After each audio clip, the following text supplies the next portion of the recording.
चौथा भाग। बरसल्लस, बेशुमार झीलां ते एक स्पैनिश बुढ़ा। मैं गड्डी च उतर के हरिंदर नूं अलविदा कहंदी हां, पर चिंता मैनूं जूही दी ही है। मन बल्कि उस तो भी अगे दी इस उलझन च फस गया है कि जिन्हां दे सुखी जीवन बारे सोच सोच के भारत विच सारे ठंडे साह भरदे जां सुपने देखदे हन, ਉਹ ਵੀ ਇੱਥੇ ਵਿਦੇਸ਼ਾਂ ਵਿੱਚ ਕਿਹੋ ਜਿਹੀ ਦੂਰੀ ਤੇ ਮੁਸ਼ਕਲ ਜ਼ਿੰਦਗੀ ਜਿਉ ਰਹੇ ਹਨ। ਕਿਹੋ ਜਿਹਾ ਦਿਖਾਵਾ ਹੈ ਜ਼ਿੰਦਗੀ ਦਾ ਕਿ ਲੁਕੇ ਛੁਪੇ ਸਾਰੀਆਂ ਮੌਜਾਂ ਵੀ ਲੁੱਟਣੀਆਂ ਹੈ ਤੇ ਲੋਕਾਂ ਨੂੰ ਇਹ ਵੀ ਦਿਖਾਉਣਾ ਹੈ ਕਿ ਸਾਡਾ ਪਰਿਵਾਰ ਕਿੰਨਾ ਖੁਸ਼ ਹੈ। ਘਰ ਦੀ ਹੱਦ ਵਿੱਚ ਸਾਰੀ ਆਜ਼ਾਦੀ ਖੁਦ ਚਾਹੀਦੀ ਹੈ ਤੇ ਬੰਦਿਸ਼ਾਂ ਸਭ ਪਤਨੀ ਲਈ ਹੀ ਹਨ। ਮਨ ਮਰਜ਼ੀ ਦਾ ਅਧਿਕਾਰ ਪਤੀ ਨੂੰ ਤੇ ਘਰ ਦੀ ਇੱਜ਼ਤ ਲਈ ਕੁਰਬਾਨੀ ਪਤਨੀ ਦੀ। ਕਿੰਨੇ ਤੰਗ ਦਿਲ ਲੋਕ ਨੇ ਸਾਰੇ ਇੱਥੇ ਆ ਕੇ ਵੀ, शायद उस तो भी ज्यादा जिन्ना कि वह भारत च हुंदे। खैर मैं अपने घूमदे दिलो दिमाग नूं लैके शहर वल कूच कर गई। लील फ्रांस का एक छोटा जिहा शहर है। मेरे कोल कुछ ही घंटे सन। कोवतुराज नाम की एक फ्रांसीसी वैबसाइट है जिथे लोग अपनी ट्रिप साझी करते हैं। जिवें कोई दिल्ली तो चंडीगढ़ ड्राइव करके जा रहा है, गड्डी च 2 सीटां खाली हैं तो ਉਹਦੀ ਜਾਣਕਾਰੀ ਇਸ ਵੈਬਸਾਈਟ ਤੇ ਪਾ ਦਿੰਦਾ ਹੈ। ਜਿਸ ਕਿਸੇ ਨੇ ਚੰਡੀਗੜ੍ਹ ਜਾਣਾ ਹੈ ਉਹਨੂੰ ਲਿਖਦਾ ਹੈ ਤੇ ਨਾਲ ਚੱਲ ਪੈਂਦਾ ਹੈ। ਲੈ ਜਾਣ ਵਾਲੇ ਨੂੰ ਤੇਲ ਦੇ ਕੁਝ ਪੈਸੇ ਮਿਲ ਜਾਂਦੇ ਹਨ ਤੇ ਨਾਲ ਜਾਣ ਵਾਲੇ ਨੂੰ ਆਰਾਮ ਦਾ ਸਫ਼ਰ, ਕੀ ਪਤਾ ਦੋਸਤੀ ਵੀ। ਯੂਰਪ ਦੇ ਹਰ ਦੇਸ਼ 'ਚ ਅਜਿਹੀ ਵੈਬਸਾਈਟ ਦਾ ਖੂਬ ਪ੍ਰਚਲਨ ਹੈ। ਇਸ ਤਰ੍ਹਾਂ ਦੀ ਕਿਸੇ ਵੈਬਸਾਈਟ ਦੇ ਜ਼ਰੀਏ ਕਿਤੇ ਜਾਣ ਤੋਂ 2-3 ਘੰਟੇ ਪਹਿਲਾਂ ਵੀ ਗੱਡੀ ਲੱਭੀ ਜਾ ਸਕਦੀ ਹੈ। ਇਸ ਲਈ ਮੈਨੂੰ ਬਹੁਤ ਘੱਟ ਥਾਂ ਦੀ ਐਡਵਾਂਸ ਵਿੱਚ ਟਿਕਟ ਕਟਵਾਉਣੀ ਪਈ ਤੇ ਉਸ ਦੁਪਹਿਰ ਮੈਨੂੰ ਲੀਲ ਤੋਂ ਬਰਸਲਸ ਦੇ ਲਈ ਲਿਫਟ ਮਿਲ ਰਹੀ ਸੀ। ਆਪਣੀ ਪਤਨੀ ਨੂੰ ਬਰਸਲਸ ਹਵਾਈ ਅੱਡੇ ਛੱਡਣ ਜਾ ਰਹੇ ਇੱਕ ਭਲੇ ਮਾਨਸ ਦੀ ਗੱਡੀ ਵਿੱਚ। ਮੇਰੇ ਕੋਲ ਕੁੱਲ 3 ਘੰਟੇ ਸਨ ਜੋ ਮੈਂ ਕਿਸੇ ਲੋਕਲ ਕੈਫੇ 'ਚ ਬਿਤਾਉਣ ਬਾਰੇ ਸੋਚਿਆ। ਸੋਮਵਾਰ ਦਾ ਦਿਨ ਸੀ, 11 ਵਜੇ ਹੋਣਗੇ। ਸ਼ਾਇਦ ਸਭ ਲੋਕ ਕੰਮ ਤੇ ਜਾ ਚੁੱਕੇ ਸਨ। ਹਾਲੇ ਦੁਕਾਨਾਂ ਖੁੱਲੀਆਂ ਨਹੀਂ ਸਨ, ਸ਼ਟਰ ਡਾਊਨ ਸਨ। ਗਲੀਆਂ ਬਿਲਕੁਲ ਸੁੰਨਸਾਨ ਜਿਹੀਆਂ। ਮੈਨੂੰ ਇੱਕ ਬਾਰ ਖੁੱਲਿਆ ਦਿਸਿਆ। ਮੇਰੇ ਪੁੱਛਣ ਤੇ ਬਾਰ ਵਿੱਚ ਮੌਜੂਦ ਆਦਮੀ ਨੇ ਦੱਸਿਆ ਕਿ ਇੱਥੇ ਕੌਫੀ ਵੀ ਮਿਲਦੀ ਹੈ। ਬਾਰ ਵਿੱਚ ਅਧਖੜ ਉਮਰ ਦੇ 4-5 ਲੋਕ ਬੈਠੇ ਸਨ। ਵੈਸੇ ਤਾਂ ਸਾਰੇ ਅਲੱਗ-ਅਲੱਗ ਟੇਬਲ ਤੇ ਸਨ, ਪਰ ਸਭ ਆਪਸ 'ਚ ਗੱਲਾਂ ਕਰ ਰਹੇ ਸਨ। ਛੋਟੇ ਸ਼ਹਿਰਾਂ ਦੀ ਇਹ ਗੱਲ ਬੜੀ ਖਾਸ ਹੁੰਦੀ ਹੈ, ਲੋਕ ਆਪਸ 'ਚ ਗੱਲ ਕਰਨ ਤੋਂ ਘਬਰਾਉਂਦੇ ਨਹੀਂ। ਖਬਰੇ ਕਿਉਂ ਵੱਡੇ ਸ਼ਹਿਰਾਂ ਵਾਲੇ ਆਪਣੇ ਆਪ 'ਚ ਇੰਨਾ ਗੁਆਚੇ ਰਹਿੰਦੇ ਹਨ। ਸ਼ਾਇਦ ਉਹਨਾਂ ਦੇ ਫੋਨ ਜ਼ਿਆਦਾ ਚੰਗੇ ਹੁੰਦੇ ਹਨ, ਤਾਂ ਹੀ ਆਰਾਮ ਨਾਲ ਆਸੇ-ਪਾਸੇ ਸਭ ਨਜ਼ਰ ਅੰਦਾਜ਼ ਕਰ ਦਿੰਦੇ ਹਨ। ਖੈਰ ਇਹ ਵੀ ਠੀਕ ਹੀ ਹੈ। ਕੀ ਰੱਖਿਆ ਹੈ ਜ਼ਿਆਦਾ ਗੱਲਾਂ ਵਿੱਚ। ਕਦੇ ਮੇਰਾ ਵੀ ਬੜਾ ਮਨ ਕਰਦਾ ਐਵੇਂ ਕਿਸੇ ਨਾਲ ਗੱਲ ਕਰ ਲੈਣ ਦਾ, ਲੰਡਨ 'ਚ ਖਾਸ ਕਰ, ਜਦਕਿ ਕਈ ਦਿਨ ਹੋ ਜਾਂਦੇ ਅਸਲ ਵਿੱਚ ਗੱਪਾਂ ਮਾਰੇ ਹੋਏ। ਪਰ ਲੋਕ ਫੋਨ ਤੇ ਕੈਂਡੀ ਕ੍ਰਸ਼ ਖੇਡਦੇ ਰਹਿੰਦੇ ਹਨ। ਅੱਜ ਕੱਲ੍ਹ ਮੈਂ ਵੀ ਸਿੱਖ ਰਹੀ ਹਾਂ ਫੋਨ 'ਚ ਗੁਆਚਣਾ, ਪਰ ਕੋਸ਼ਿਸ਼ ਕਰਦੀ ਹਾਂ ਨਾ ਹੀ ਸਿੱਖਾਂ। ਇਸ ਲਈ ਇੱਕ ਕਿਤਾਬ ਰੱਖਦੀ ਹਾਂ ਝੋਲੇ ਵਿੱਚ। ਮੈਂ ਪੁਰਾਣੇ ਤੇ ਨਵੇਂ ਦੇ ਵਿੱਚ ਕਿਤੇ ਲਟਕ ਰਹੀ ਹਾਂ। ਸ਼ਾਇਦ ਇਕੱਲੀ ਸੀ ਤਾਂ ਬਾਰ 'ਚ ਬੈਠੇ ਕੁਝ ਲੋਕ ਮੇਰੇ ਨਾਲ ਵੀ ਫਰੈਂਚ 'ਚ ਗੱਲ ਕਰਨ ਦੀ ਕੋਸ਼ਿਸ਼ ਕਰਨ ਲੱਗੇ, ਪਰ ਮੇਰਾ ਫਰੈਂਚ ਦੇ ਮਾਮਲੇ 'ਚ ਬਿਲਕੁਲ ਪੱਤਾ ਸਾਫ਼ ਤੇ ਉਹਨਾਂ ਦਾ ਅੰਗਰੇਜ਼ੀ ਦੇ ਮਾਮਲੇ 'ਚ ਤਾਂ ਅਸੀਂ ਬਸ ਮੁਸਕਰਾਉਂਦੇ ਹਾਂ। ਕੁਝ ਲੋਕ ਬੀਅਰ ਪੀ ਰਹੇ ਸਨ, ਕੁਝ ਕੌਫੀ। ਇੱਕ ਅਧਖੜ ਉਮਰ ਦਾ ਆਦਮੀ, ਸ਼ਾਇਦ ਕੈਫੇ ਦਾ ਮਾਲਿਕ ਹੋਏਗਾ, ਪੈਸੇ ਗਿਣ ਰਿਹਾ ਸੀ। ਇੱਕ ਖੂਬਸੂਰਤ ਤੇ ਜਵਾਨ ਕੁੜੀ ਜੋ ਸ਼ਾਇਦ ਉੱਥੇ ਕੰਮ ਕਰਦੀ ਹੋਏਗੀ, ਆਪਣੀ ਸਿਗਰਟ ਰੋਲ ਕਰ ਰਹੀ ਸੀ। ਕੌਫੀ ਬਹੁਤ ਕੌੜੀ ਹੈ, ਪਰ 1-2 ਘੁੱਟਾਂ ਬਾਅਦ ਚੰਗੀ ਲੱਗੀ। ਇੱਥੇ ਕੌਫੀ ਤੇ ਬੀਅਰ ਦੀ ਕੀਮਤ ਇੱਕੋ ਸੀ ਤੇ ਸ਼ਾਇਦ ਸਵਾਦ ਵੀ। ਇੱਥੇ ਬੈਠੇ ਲੋਕ ਇਉਂ ਲੱਗਦਾ ਹੈ ਕਿ ਰੋਜ਼ ਇੱਥੇ ਆਉਂਦੇ ਹੋਣਗੇ। ਸੋਮਵਾਰ ਨੂੰ ਸਵੇਰੇ ਖਬਰੇ ਇੰਨੀ ਫੁਰਸਤ 'ਚ ਕਿਵੇਂ ਦਿਖ ਰਹੇ ਸਨ, ਜਾਂ ਤਾਂ ਮੇਰੀ ਤਰ੍ਹਾਂ ਬਿਨਾਂ ਕੰਮ ਘੁੰਮਣ ਨਿਕਲੇ ਸਨ। ਬਾਹਰ ਦੀ ਉਹ ਸੁੰਦਰ ਕੁੜੀ ਸ਼ਰਮਾਈ ਜਾਂ ਸਹਿਮੀ ਨਹੀਂ ਸੀ। ਉਹ ਬੜੀ ਬੇਫਿਕਰੀ ਨਾਲ ਆਪਣੀ ਗੱਲ ਕਹਿੰਦੀ ਸੀ। ਉਹਨੇ ਨਵੇਂ ਅੰਦਾਜ਼ ਦੇ ਕੱਪੜੇ ਪਹਿਨੇ ਸਨ। ਉੱਥੇ ਸਾਰੇ ਆਪਸ 'ਚ ਸ਼ਾਇਦ ਫੁੱਟਬਾਲ ਦੀਆਂ ਗੱਲਾਂ ਕਰ ਰਹੇ ਸਨ। ਉਹ ਕੁੜੀ ਸ਼ਾਇਦ ਕਿਸੇ ਖਿਡਾਰੀ ਦੀ ਨਕਲ ਕਰ ਰਹੀ ਸੀ। ਉਹ ਕਿੱਕ ਮਾਰਦੀ ਹੈ, ਸਭ ਲੋਕ ਹੱਸ ਪੈਂਦੇ ਹਨ, ਮੈਂ ਵੀ ਹੱਸ ਪੈਂਦੀ ਹਾਂ। ਹਾਸੀ ਦੀ ਕੋਈ ਭਾਸ਼ਾ ਥੋੜ੍ਹੀ ਹੁੰਦੀ ਹੈ। ਮੈਨੂੰ ਇੱਕ ਵੀ ਸ਼ਬਦ ਸਮਝ ਨਹੀਂ ਆਉਂਦਾ, ਪਰ ਭਾਸ਼ਾ ਜਾਣੀ ਪਹਿਚਾਣੀ ਜਿਹੀ ਲੱਗਦੀ ਹੈ। ਮੇਰੇ ਪਿੰਡ 'ਚ ਕੋਈ ਬਾਰ ਤਾਂ ਨਹੀਂ, ਪਰ ਗਲੀ 'ਚ ਸਭ ਬੁੱਢੇ ਸਵੇਰੇ ਸਵੇਰੇ ਐਵੇਂ ਡੇਰਾ ਜਮਾਉਂਦੇ ਹਨ ਤੇ ਆਉਣ ਜਾਣ ਵਾਲਿਆਂ ਨੂੰ ਬੁਲਾ ਕੇ ਹਾਲ ਚਾਲ ਪੁੱਛਦੇ ਹਨ। ਪਰ ਉੱਥੇ ਕੋਈ ਕੁੜੀ ਆਸ-ਪਾਸ ਵੀ ਨਹੀਂ ਫਟਕਦੀ। ਨਾਲ ਬੈਠ ਕੇ ਹਾਸਾ ਮਜ਼ਾਕ ਕਰਨਾ ਤਾਂ ਦੂਰ ਦੀ ਗੱਲ। ਪਾਪਾ ਫਿਰ ਵੀ ਮੈਨੂੰ ਲੈ ਜਾਇਆ ਕਰਦੇ ਤੇ ਸਭ ਨਾਲ ਬਿਠਾ ਕੇ ਮੈਨੂੰ ਅੰਗਰੇਜ਼ੀ ਦਾ ਅਖਬਾਰ ਸੁਣਾਉਣ ਲਈ ਕਹਿੰਦੇ। ਕੋਈ ਮੁਸ਼ਕਿਲ ਸ਼ਬਦ ਆਉਂਦਾ ਤਾਂ ਮੇਰੇ ਨਾਲ ਸ਼ਬਦਕੋਸ਼ 'ਚ ਲੱਭਦੇ, ਸ਼ਬਦ ਅਰਥਾਂ ਦੀ ਕਾਪੀ ਬਣਾਉਂਦੇ ਤੇ ਰੋਜ਼ 10 ਨਵੇਂ ਸ਼ਬਦ ਮੇਰੇ ਨਾਲ ਯਾਦ ਕਰਦੇ। ਪਿੰਡ ਦੇ ਲੋਕ ਕਦੇ-ਕਦੇ ਪਾਪਾ ਨੂੰ ਤਾਨਾ ਦਿੰਦੇ, कृष्ण छोरी पे इतनी मेहनत नहीं करा करते, पानी भरना है इसने भी, छोरी की जात है लंदन च थोड़ी बसेगी। And here I was. बड़ा मज़ा आउंदा है ਜਦੋਂ ਪਿੰਡ ਦੀਆਂ ਪੁਰਾਣੀਆਂ ਗੱਲਾਂ ਯਾਦ ਆਉਂਦੀਆਂ ਨੇ। ਇੰਨੀ ਦੂਰ ਆ ਗਈ ਹਾਂ ਪਿੰਡ ਤੋਂ, ਪਰ ਸ਼ਾਇਦ ਬਹੁਤ ਨਜ਼ਦੀਕ ਹਾਂ। ਮੈਂ ਆਪਣੇ ਪਿੰਡ ਖੇੜੀ ਨੂੰ ਆਪਣੀਆਂ ਅੱਖਾਂ 'ਚ ਲੈ ਕੇ ਘੁੰਮ ਰਹੀ ਹਾਂ। ਉਹੀ ਮੇਰੀ ਤਾਕਤ ਹੈ ਤੇ ਮੈਨੂੰ ਇਹਦਾ ਗਿਆਨ ਯੂਰਪ ਆ ਕੇ ਹੋਇਆ, ਜਿੱਥੇ ਫਰਾਟੇਦਾਰ ਅੰਗਰੇਜ਼ੀ ਆਉਣੀ ਇੰਟੈਲੀਜੈਂਸ ਦਾ ਪ੍ਰਤੀਕ ਨਹੀਂ ਹੈ। ਹਿੰਦੀ ਕਿਤਾਬਾਂ ਪੜ੍ਹਨਾ ਜਾਂ ਹਿੰਦੀ 'ਚ ਲਿਖਣਾ ਪਿਛੜੇਪਨ ਦੀ ਨਿਸ਼ਾਨੀ ਨਹੀਂ ਹੈ। ਜਿਸ ਨੂੰ ਜੋ ਭਾਸ਼ਾ ਆਉਂਦੀ ਹੈ ਉਸੇ 'ਚ ਗੱਲ ਕਰਦਾ ਹੈ, ਉਸੇ ਨੂੰ ਲਿਖਦਾ ਹੈ। ਕਿਸੇ ਖਾਸ ਭਾਸ਼ਾ ਦੇ ਨਾ ਆਉਣ ਨੂੰ ਅਲਪ ਗਿਆਨ ਵਜੋਂ ਨਹੀਂ ਦੇਖਿਆ ਜਾਂਦਾ। ਜਦੋਂ ਮੈਂ ਦਿੱਲੀ 'ਚ ਸੀ ਤਾਂ ਅਜਿਹਾ ਨਹੀਂ ਸੀ। ਉਹ ਦਿਖਣ ਦਿਖਾਉਣ ਦੀ ਕੋਸ਼ਿਸ਼ 'ਚ ਦੱਬੀ ਜਿਹੀ ਰਹਿ ਜਾਂਦੀ ਸੀ। ਵੱਡੀਆਂ ਗੱਡੀਆਂ ਵਾਲਿਆਂ ਵਿੱਚ, ਚੰਗੀ ਅੰਗਰੇਜ਼ੀ ਬੋਲਣ ਵਾਲਿਆਂ 'ਚ, ਕੂਲ ਜਨਤਾ ਦੇ ਵਿੱਚ ਆਪਣੇ ਦੇਸੀ ਪਾਲਣ ਪੋਸ਼ਣ ਨੂੰ ਬੌਣਾ ਮੰਨ ਬੈਠਦੀ ਸੀ। ਪਰ ਹੁਣ ਖੁਸ਼ ਹੋ ਜਾਂਦੀ ਹਾਂ ਆਪਣੇ ਪਿੰਡ ਖੇੜੀ ਤੋਂ ਯੂਰਪ ਤੱਕ ਦੇ ਸਫ਼ਰ ਨੂੰ ਦੇਖ ਕੇ। ਅਜਿਹਾ ਨਹੀਂ ਕਿ ਹੁਣ ਮੈਂ ਕੁਝ ਜ਼ਿਆਦਾ ਜਾਣ ਗਈ ਹਾਂ, ਪਰ ਨਾ ਜਾਣਨ ਨੂੰ ਲੈ ਕੇ ਕੰਫਰਟੇਬਲ ਹੋ ਗਈ ਹਾਂ। ਜਾਣਨ ਦੀ ਕੋਸ਼ਿਸ਼ ਹੁਣ ਚੰਗੀ ਲੱਗਦੀ ਹੈ। ਹੁਣ ਜਿਵੇਂ ਆਪਣੇ ਲਈ ਜਾਣਨਾ ਹੈ, ਦਿਖਾਉਣ ਲਈ ਨਹੀਂ। ਇਹ ਅਹਿਸਾਸ ਸੱਚਮੁੱਚ ਅਦਭੁਤ ਹੈ। ਬਰਸਲਸ ਵਿੱਚ ਮੇਰਾ ਮੇਜ਼ਬਾਨ ਸੀ ਇੱਕ ਸਪੈਨਿਸ਼ ਬੁੱਢਾ, ਕੋਈ 60-65 ਸਾਲ ਦਾ ਹੋਏਗਾ। 100 ਸਾਲ ਪੁਰਾਣੇ ਵੱਡੇ ਜਿਹੇ ਘਰ 'ਚ ਇਕੱਲਾ ਰਹਿੰਦਾ ਸੀ। ਉਹਨੇ ਦੱਸਿਆ ਕਿ ਉਹ ਪਹਿਲੀ ਵਾਰ ਕਿਸੇ ਦੀ ਮੇਜ਼ਬਾਨੀ ਕਰ ਰਿਹਾ ਹੈ। ਮੇਰਾ ਵੀ ਕਿਸੇ ਅਜਨਬੀ ਦੇ ਘਰ 'ਚ ਰੁਕਣ ਦਾ ਇਹ ਪਹਿਲਾ ਅਨੁਭਵ ਸੀ। ਹਾਲਾਂਕਿ ਮੈਂ ਕਸ਼ਮੀਰ 'ਚ ਇੱਕ ਲਾਜਵਾਬ ਫੈਮਿਲੀ ਨਾਲ ਰਹੀ ਸੀ ਪਹਿਲੀ ਵਾਰ, ਪਰ ਉਹਦੀ ਗੱਲ ਹੋਰ ਸੀ। ਹਿੰਦੀ ਦੇ 2 ਸ਼ਬਦ ਸੁਣਦੇ ਸਾਰ ਹੀ ਅੱਧਾ ਕੁ ਮੋਹ ਪਿਆਰ ਤਾਂ ਵੈਸੇ ਹੀ ਹੋ ਜਾਂਦਾ ਹੈ। ਬਾਕੀ ਦੀ ਕਸਰ ਚਾਹ ਪੂਰੀ ਕਰ ਦਿੰਦੀ ਹੈ। ਆਪਣੀ ਭਾਸ਼ਾ 'ਚ ਲੁਕੀਆਂ ਹੋਈਆਂ ਭਾਵਨਾਵਾਂ ਪੜ੍ਹੀਆਂ ਜਾਂਦੀਆਂ ਹਨ, ਨਹੀਂ ਤਾਂ ਬਸ ਸ਼ਬਦ ਹੀ ਸਮਝ ਆਉਂਦੇ ਹਨ। ਇਹ ਤਾਂ ਇੱਕ ਫਿਰੰਗੀ ਸੀ ਜਿਹਨੂੰ ਨਾ ਤਾਂ ਹਿੰਦੀ ਦਾ ਗਿਆਨ ਸੀ, ਨਾ ਹੀ ਸਾਡੀ ਚਾਹ ਦੀ ਸਮਝ। ਪਰ ਹੁਣ ਤਾਂ ਮੈਂ ਆ ਗਈ ਸੀ। ਵੈਸੇ ਮੈਂ ਸੋਚ ਲਿਆ ਸੀ ਕਿ ਮੈਨੂੰ ਥੋੜਾ ਸ਼ੱਕ ਹੋਇਆ ਤਾਂ ਮੈਂ ਭੱਜ ਨਿਕਲਾਂਗੀ ਤੇ ਕੋਈ ਹੋਸਟਲ ਲੱਭਾਂਗੀ। ਮੇਰੇ ਕੰਨ ਇੱਕਦਮ ਖੜੇ ਸਨ। ਮੈਂ ਹਰ ਗੱਲ ਧਿਆਨ ਨਾਲ ਸੁਣ ਰਹੀ ਸੀ, ਉਹਦੇ ਹਰ ਸ਼ਬਦ ਨੂੰ ਨਾਪ ਤੋਲ ਰਹੀ ਸੀ। ਮੈਂ ਤੀਜੀ ਮੰਜ਼ਿਲ ਦੇ ਏਟਕ ਵਿੱਚ ਰੁਕਣਾ ਸੀ। ਉਸ ਲਈ ਸ਼ਾਇਦ ਮੈਂ ਅਣਜਾਣ ਮਹਿਮਾਨ ਸੀ ਤਾਂ ਉਹ ਤਸੱਲੀ ਕਰ ਲੈਣੀ ਚਾਹੁੰਦਾ ਸੀ। ਉਹਨੇ ਕੌਫੀ ਬਣਾਈ ਤੇ ਅਸੀਂ ਗੱਪਾਂ ਮਾਰਨ ਲੱਗੇ। ਕਿ ਤੁਸੀਂ ਪਹਿਲੀ ਨਜ਼ਰ 'ਚ ਇਨਸਾਨ ਨੂੰ ਪਛਾਣਨ 'ਚ ਯਕੀਨ ਕਰਦੇ ਹੋ? ਮੈਂ ਕਰਦੀ ਹਾਂ। ਮੈਨੂੰ ਲੱਗਦਾ ਹੈ ਇਨਸਾਨ ਦਾ ਅਸਲੀ ਪਤਾ ਤਾਂ ਪਹਿਲੀ ਨਜ਼ਰ 'ਚ ਹੀ ਲੱਗ ਜਾਂਦਾ ਹੈ, ਜੇ ਅਸੀਂ ਪਤਾ ਲਗਾਉਣਾ ਚਾਹੀਏ ਤਾਂ। ਪਰ ਅਸੀਂ ਖੁਦ ਵੀ ਕਈ ਵਾਰ ਤਰ੍ਹਾਂ ਦੀ ਐਨਕ ਲਗਾ ਕੇ ਬੈਠੇ ਹੁੰਦੇ ਹਾਂ ਤਾਂ ਥੋੜਾ ਮੁਸ਼ਕਿਲ ਹੋ ਜਾਂਦਾ ਹੈ। ਅਸਲ 'ਚ ਇਨਸਾਨ ਇੰਨਾ ਗੁੰਝਲਦਾਰ ਹੁੰਦਾ ਨਹੀਂ ਜਿੰਨਾ ਕਿ ਉਹਨੂੰ ਸਮਝਿਆ ਜਾਂਦਾ ਹੈ। ਹਾਂ ਤਾਂ ਅਸੀਂ ਸਾਹਮਣੇ ਜੋ ਹਾਂ, ਫਿਰ ਤਾਂ ਅਸੀਂ ਬਦਲਦੇ ਹੀ ਰਹਿੰਦੇ ਹਾਂ ਜ਼ਰੂਰਤ ਤੇ ਹਾਲਾਤ ਦੇ ਹਿਸਾਬ ਨਾਲ।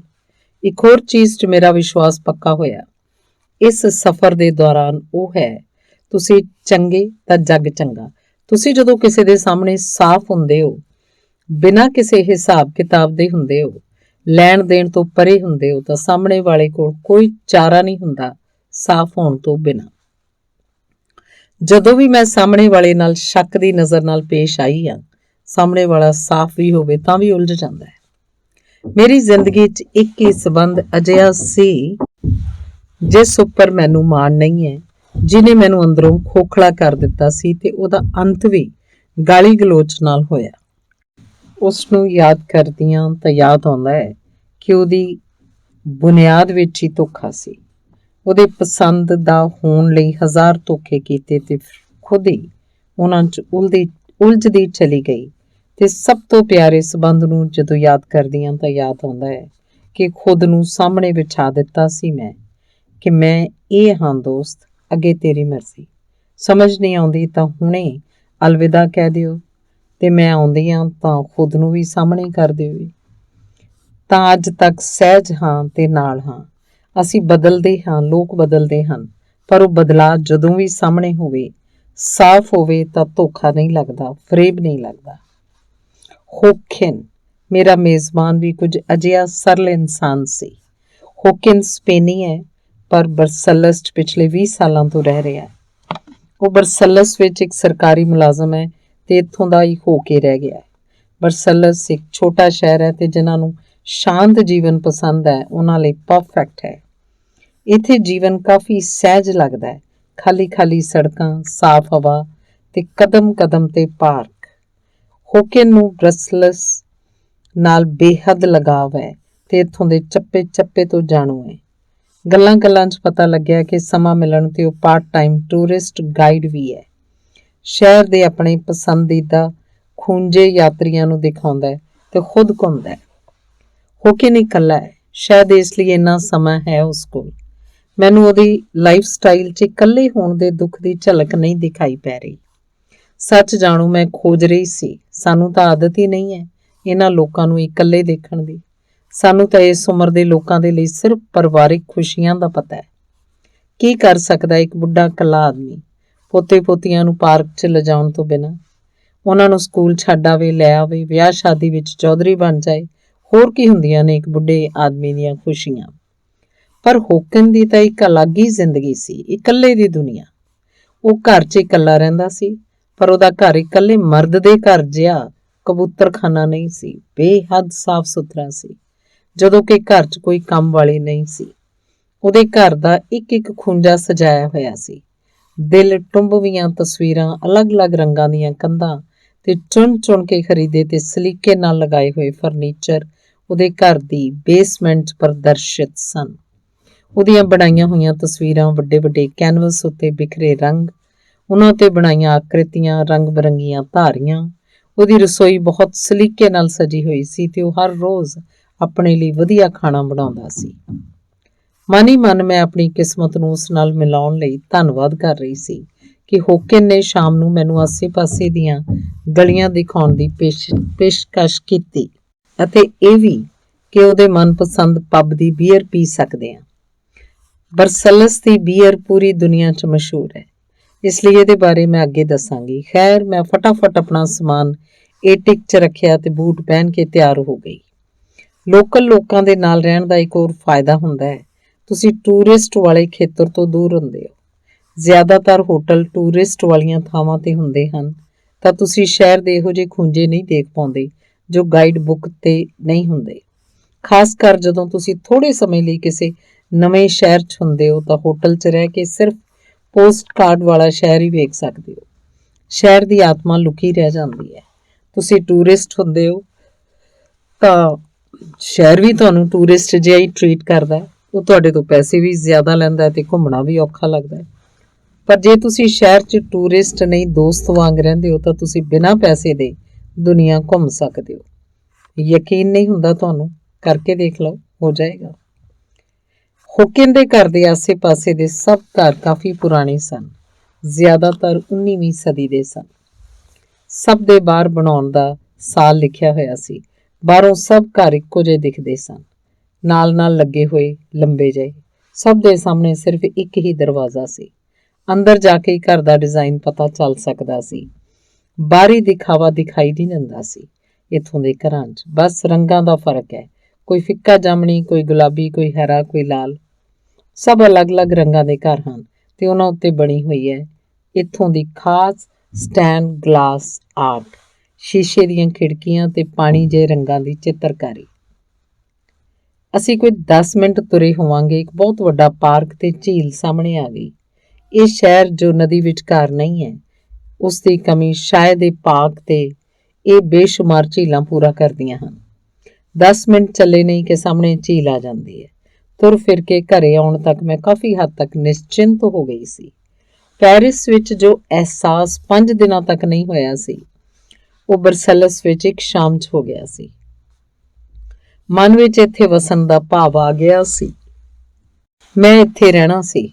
ਬਾਅਦ 'ਚ ਜਦੋਂ ਮੈਂ ਆਪਣੇ ਦੋਸਤਾਂ ਨੂੰ ਦੱਸਿਆ ਕਿ ਬਰਸਲਸ ਮੇਰੇ ਟ੍ਰਿਪ ਦਾ ਮਨ ਪਸੰਦੀਦਾ ਸ਼ਹਿਰ ਹੈ ਜਿੱਥੇ ਮੈਂ ਰਹਿਣਾ ਪਸੰਦ ਕਰਾਂਗੀ ਤਾਂ ਉਹਨਾਂ ਨੂੰ ਬਹੁਤ ਅਚੰਭਾ ਲੱਗਿਆ। ਬਰਸਲਸ ਨੂੰ ਲੋਕ ਸਰਕਾਰੀ ਸ਼ਹਿਰ ਸਮਝਦੇ ਹਨ। ਇੱਕ ਤਾਂ ਇਸ ਲਈ ਕਿ ਯੂਰਪ ਦੀ ਰਾਜਧਾਨੀ ਹੈ ਤੇ ਦੂਸਰਾ ਇੱਥੇ ਕੋਈ ਖਾਸ ਟੂਰਿਸਟ ਅਟਰੈਕਸ਼ਨ ਜਾਂ ਪਾਰਟੀ ਲਾਈਫ ਨਹੀਂ ਹੈ। ਜੋ ਵੀ ਹੋਵੇ, ਪਰ ਮੇਰੇ ਲਈ ਮਨਪਸੰਦੀਦਾ ਸੀ। ਮੇਰੇ ਬਹੁਤ ਨਜ਼ਦੀਕੀ ਦੋਸਤਾਂ ਨੂੰ ਤਾਂ ਪਤਾ ਹੀ ਹੈ ਕਿ ਮੈਂ ਕਿੰਨੀ ਵੱਡੀ ਪਾਰਟੀ ਡਰਪੋਕ ਹਾਂ। ਮੈਨੂੰ ਰਾਤ 8 ਵਜੇ ਤੋਂ ਬਾਅਦ ਘਰ 'ਚੋਂ ਬਾਹਰ ਬੁਲਾਉਣਾ ਕਹਿੰਦੇ ਕਹਾਉਂਦਿਆਂ ਦੇ ਵੱਸ ਦੀ ਗੱਲ ਨਹੀਂ। ਮੈਨੂੰ ਰਾਤ ਦੀਆਂ ਪਾਰਟੀਆਂ ਤੋਂ ਉਨੀ ਸਮੱਸਿਆ ਨਹੀਂ ਹੈ ਜਿੰਨਾ ਕਿ ਸਵੇਰ ਦੀ ਚਾਹ ਨਾਲ ਪ੍ਰੇਮ ਹੈ। ਹਾਂ, ਘਰ 'ਚ ਬੈਠ ਕੇ ਰਾਤ ਭਰ ਗੱਲਾਂ ਮਾਰੀ ਚੱਲੋ, ਚਾਹ ਤੇ ਚਾਹ ਪੀਂਦੇ ਰਹੋ, ਅੱਧੀ ਰਾਤ ਨੂੰ ਮੈਗੀ ਬਣਾ ਲਓ, ਪਰ ਤਿਆਰ ਹੋ ਕੇ ਬਾਹਰ ਨਾ ਬੁਲਾਓ ਕਿਰਪਾ ਕਰਕੇ। ਤੁਹਾਨੂੰ ਨਹੀਂ ਲੱਗਦਾ ਡਰ 15 ਲੋਕਾਂ ਨਾਲ ਇੱਕੋ ਸਮੇਂ ਗੱਲ ਕਰਨ ਵਿੱਚ? ਮੇਰੇ ਤਾਂ ਪਸੀਨੇ ਛੁੱਟ ਜਾਂਦੇ ਆ। ਕੁਝ ਕੁ ਲੋਕਾਂ ਨੂੰ ਜਾਣਦੀ ਹਾਂ ਜੋ ਕਿਸੇ ਵੀ ਪਾਰਟੀ 'ਚ ਬਸ ਛਾ ਹੀ ਜਾਂਦੇ ਹਨ। ਐਸੀਆਂ ਗੱਲਾਂ ਕਰਦੇ ਹਨ ਕਿ ਸਭ ਤਰ੍ਹਾਂ ਦੇ ਲੋਕ ਲੋਟ-ਪੋਟ ਹੋ ਜਾਂਦੇ ਹਨ।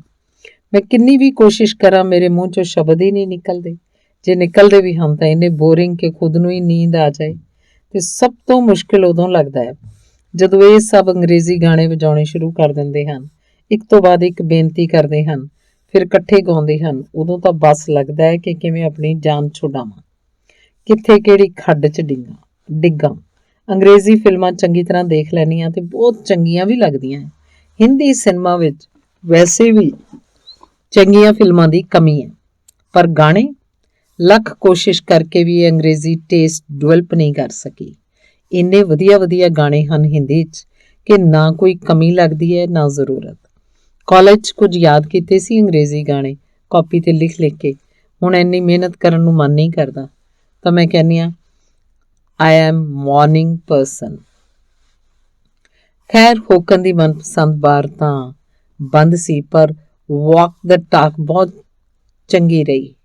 ਹੋਕਨ ਨੇ ਦੱਸਿਆ ਕਿ ਗਰਮੀਆਂ 'ਚ ਬਹੁਤੇ ਲੋਕ ਘੁੰਮਣ ਨਿਕਲ ਜਾਂਦੇ ਹਨ ਤਾਂ ਲੋਕਲ ਬਾਰ ਜਾਂ ਰੈਸਟੋਰੈਂਟ ਬੰਦ ਹੋ ਜਾਂਦੇ ਹਨ। ਜ਼ਰੂਰਤ ਦੀ ਬਜਾਏ ਸ਼ੌਕ 'ਚ ਦੁਕਾਨ ਖੋਲ੍ਹੀ ਹੋਵੇ, ਫਿਰ ਵੀ ਕਦੇ ਬੰਦ ਕਰੋ ਭਾਈ, ਕੀ ਫਰਕ ਪੈਂਦਾ? ਅਸੀਂ ਭਾਰਤੀ ਤਾਂ ਹਫ਼ਤਾਵਾਰੀ ਛੁੱਟੀ ਵਾਲੇ ਦਿਨ ਵੀ ਦੁਕਾਨ ਬੰਦ ਨਾ ਕਰੀਏ ਜੇ ਬਸ ਚੱਲੇ ਤਾਂ। ਘਰਾਂ ਦੇ ਸਾਹਮਣੇ ਕੂੜੇ ਨਾਲ ਭਰੇ ਨੀਲੇ ਤੇ ਸਫੈਦ ਰੰਗ ਦੇ ਬੈਗ ਰੱਖੇ ਸਨ। ਹੋਕਨ ਨੇ ਦੱਸਿਆ ਕਿ ਅੱਜ ਦੇ ਦਿਨ ਲਈ ਇਹਨਾਂ ਰੰਗਾਂ ਦੇ ਬੈਗ ਤੈਅ ਹਨ। ਅਸਲ 'ਚ ਇੱਥੋਂ ਦੇ ਲੋਕ ਵਾਤਾਵਰਨ ਨੂੰ ਲੈ ਕੇ ਕਾਫੀ ਜਾਗਰੂਕ ਹਨ ਤੇ ਰੀਸਾਈਕਲ ਕਰਨ ਲਈ ਘਰਾਂ ਦਾ ਕੂੜਾ ਕਰਕਟ 3 ਰੰਗਾਂ ਦੇ ਬੈਗਾਂ 'ਚ ਪਾਉਂਦੇ ਹਨ। ਕਾਗਜ਼ ਤੇ ਗੱਤੇ ਪੀਲੇ ਬੈਗ 'ਚ, ਨੀਲੇ ਬੈਗ 'ਚ ਪਲਾਸਟਿਕ ਤੇ ਟੀਨ ਦੀਆਂ ਬੋਤਲਾਂ ਤੇ ਸਫੈਦ ਬੈਗ 'ਚ ਬਾਕੀ ਬਚਿਆ ਖੁਚਿਆ ਕੂੜਾ। ਜੇਕਰ ਬੈਗ ਕਾਲੇ ਜਾਂ ਕਿਸੇ ਹੋਰ ਰੰਗ ਦਾ ਹੋਵੇ ਤਾਂ ਨਗਰ ਨਿਗਮ ਵਾਲੇ ਚੁੱਕ ਕੇ ਨਹੀਂ ਲਿਜਾਂਦੇ, ਉਲਟਾ ਫੜੇ ਜਾਣ ਤੇ ਕਾਫੀ ਜੁਰਮਾਨਾ ਦੇਣਾ ਪੈ ਸਕਦਾ ਹੈ। ਹਰ ਦਿਨ ਲਈ ਬੈਗਾਂ ਦੇ ਰੰਗ ਚੁਣੇ ਹੋਏ ਹਨ। ਉਸ ਦਿਨ ਕੇਵਲ ਉਹੀ ਬੈਗ ਬਾਹਰ ਰੱਖਣੇ ਹੁੰਦੇ ਹਨ। ਮੈਂ ਸੋਚ ਰਹੀ ਸੀ ਕਿ ਕਿਵੇਂ ਇੱਕ ਹੀ ਧਰਤੀ ਤੇ ਇੰਨੇ ਅਲੱਗ-ਅਲੱਗ ਤਰ੍ਹਾਂ ਦੇ ਸਮਾਜ ਹੋ ਸਕਦੇ ਹਨ। ਮੈਨੂੰ ਯਾਦ ਹੈ ਕਿ ਸਾਡੀ ਕਾਲੋਨੀ 'ਚ ਇੱਕ ਪਲਾਟ ਸੀ। ਸਭ ਆਪਣਾ ਕੂੜਾ ਉੱਥੇ ਹੀ ਸੁੱਟਦੇ ਸੀ, ਚਾਹੇ ਬੋਤਲ ਪਲਾਸਟਿਕ ਦੀ ਹੋਵੇ ਚਾਹੇ ਕੱਚ ਦੀ। ਫਿਰ ਪੂਨੇ 'ਚ ਰਹਿਣ ਆਈ ਤਾਂ ਵੰਦਨਾ ਦੀਦੀ ਕਾਲੇ ਬੈਗ 'ਚ ਕੂੜਾ ਬਾਹਰ ਰੱਖ ਦਿੰਦੀ ਸੀ ਤੇ ਸਫਾਈ ਵਾਲਾ ਆ ਕੇ ਲੈ ਜਾਂਦਾ। ਪਤਾ ਨਹੀਂ ਫਿਰ ਉਹ ਕਿਵੇਂ ਅਲੱਗ-ਅਲੱਗ ਕਰਦੇ ਹੋਣਗੇ ਸਭ ਕੁਝ। ਮੈਂ ਤਾਂ ਸਭ ਕੁਝ ਉਸੇ ਕਾਲੇ ਬੈਗ 'ਚ ਪਾ ਦਿੰਦੀ ਸੀ। ਕਹਿਣ ਨੂੰ ਤਾਂ ਸਾਡੇ ਘਰ 'ਚ ਗੱਡੀਆਂ ਇਹਨਾਂ ਨਾਲੋਂ ਆਲੀਸ਼ਾਨ ਸਨ, ਪਰ ਸਮਾਜ ਦਾ ਸਹੀ ਵਿਕਾਸ ਸ਼ਾਇਦ ਇਹਨਾਂ ਨੀਲੇ ਪੀਲੇ ਤੇ ਸਫੈਦ ਥੈਲਿਆਂ ਤੋਂ ਹੀ ਨਾਪਿਆ ਜਾ ਸਕਦਾ। ਅਸੀਂ ਘਰ ਪਹੁੰਚੇ ਤਾਂ ਦਿਨ ਢਲ ਚੁੱਕਿਆ ਸੀ ਤੇ ਜ਼ੋਰ ਦੀ ਭੁੱਖ ਲੱਗੀ ਸੀ। ਮੇਰੇ ਨੇਕ ਦਿਲ ਮੇਜ਼ਬਾਨ ਨੇ ਪੁੱਛਿਆ ਕਿ ਮੈਨੂੰ ਸਪੇਨੀ ਆਮਲੇਟ ਪਸੰਦ ਹੈ ਤਾਂ ਬਣਾ ਸਕਦਾ ਹੈ। ਮੈਨੂੰ ਤਾਂ ਪਤਾ ਵੀ ਨਹੀਂ ਸੀ ਕਿ ਸਪੇਨੀ ਆਮਲੇਟ ਹੁੰਦਾ ਕਿਹੋ ਜਿਹਾ, ਪਰ ਖੈਰ ਆਮਲੇਟ ਤਾਂ ਹੈ। ਬਸ ਜਦੋਂ ਤੱਕ ਗਾਂ ਦਾ ਮਾਸ ਨਹੀਂ ਹੈ ਸਭ ਚੱਲਦਾ ਹੈ। ਬਸ ਉਹੀ ਇੱਕ ਚੀਜ਼ ਦਿਮਾਗ 'ਚ ਗੰਢ ਜਿਹੀ ਹੈ। ਹਾਲਾਂਕਿ ਮੈਂ ਆਪਣੀ ਯਾਤਰਾ ਤੋਂ ਪਹਿਲਾਂ ਸ਼ੁੱਧ ਸ਼ਾਕਾਹਾਰੀ ਹੋਣ ਦੀ ਕੋਸ਼ਿਸ਼ ਕਰ ਰਹੀ ਸੀ, ਪਰ ਘੁੰਮਦੇ ਸਮੇਂ ਥੋੜਾ ਮੁਸ਼ਕਿਲ ਹੋ ਜਾਂਦਾ ਹੈ। ਪੈਰਿਸ ਤੱਕ ਮੈਂ ਆਪਣਾ ਸੰਕਲਪ ਨਿਭਾਇਆ। ਹੁਣ ਅੰਡੇ ਤੱਕ ਆ ਚੁੱਕੀ ਸੀ। ਹੋਕਨ ਨੇ ਬਹੁਤ ਹੀ ਸ਼ਾਨਦਾਰ ਸਪੇਨੀ ਆਮਲੇਟ ਬਣਾਇਆ, ਜਿਸ 'ਚ ਅੰਡਾ ਘੱਟ, ਆਲੂ ਬਹੁਤ ਸਾਰਾ, ਥੋੜਾ ਜਿਹਾ ਪਿਆਜ਼ ਤੇ ਰੰਗ ਦੇ ਲਈ ਕੁਝ ਟੁਕੜੇ ਲਾਲ ਸ਼ਿਮਲਾ ਮਿਰਚ ਦੇ ਪਾਏ ਸਨ। ਮਸਾਲੇ ਦੇ ਨਾਮ ਤੇ ਸਿਰਫ ਨਮਕ। ਅਸੀਂ ਉਹਨੂੰ ਇੱਥੇ ਮਸ਼ਹੂਰ ਬੀਅਰ ਲੈਂਪ ਦੇ ਨਾਲ ਨਿਪਟਾ ਦਿੱਤਾ। ਕਿੰਨਾ ਵੱਡਾ ਸੀ ਅੱਜ ਦਾ ਦਿਨ। ਪੈਰਿਸ ਤੋਂ ਚੱਲੀ ਲੀਲ ਤੋਂ ਲਿਫਟ ਲੈ ਕੇ ਬਰਸਲਸ, ਫਿਰ ਅਜਨਬੀ ਦੇ ਨਾਲ ਇੱਕ ਅਜਨਬੀ ਸ਼ਹਿਰ 'ਚ ਘੁੰਮਣਾ ਤੇ ਹੁਣੇ ਅੱਜ ਨਵਾਂ ਖਾਣਾ ਤੇ ਬੀਅਰ।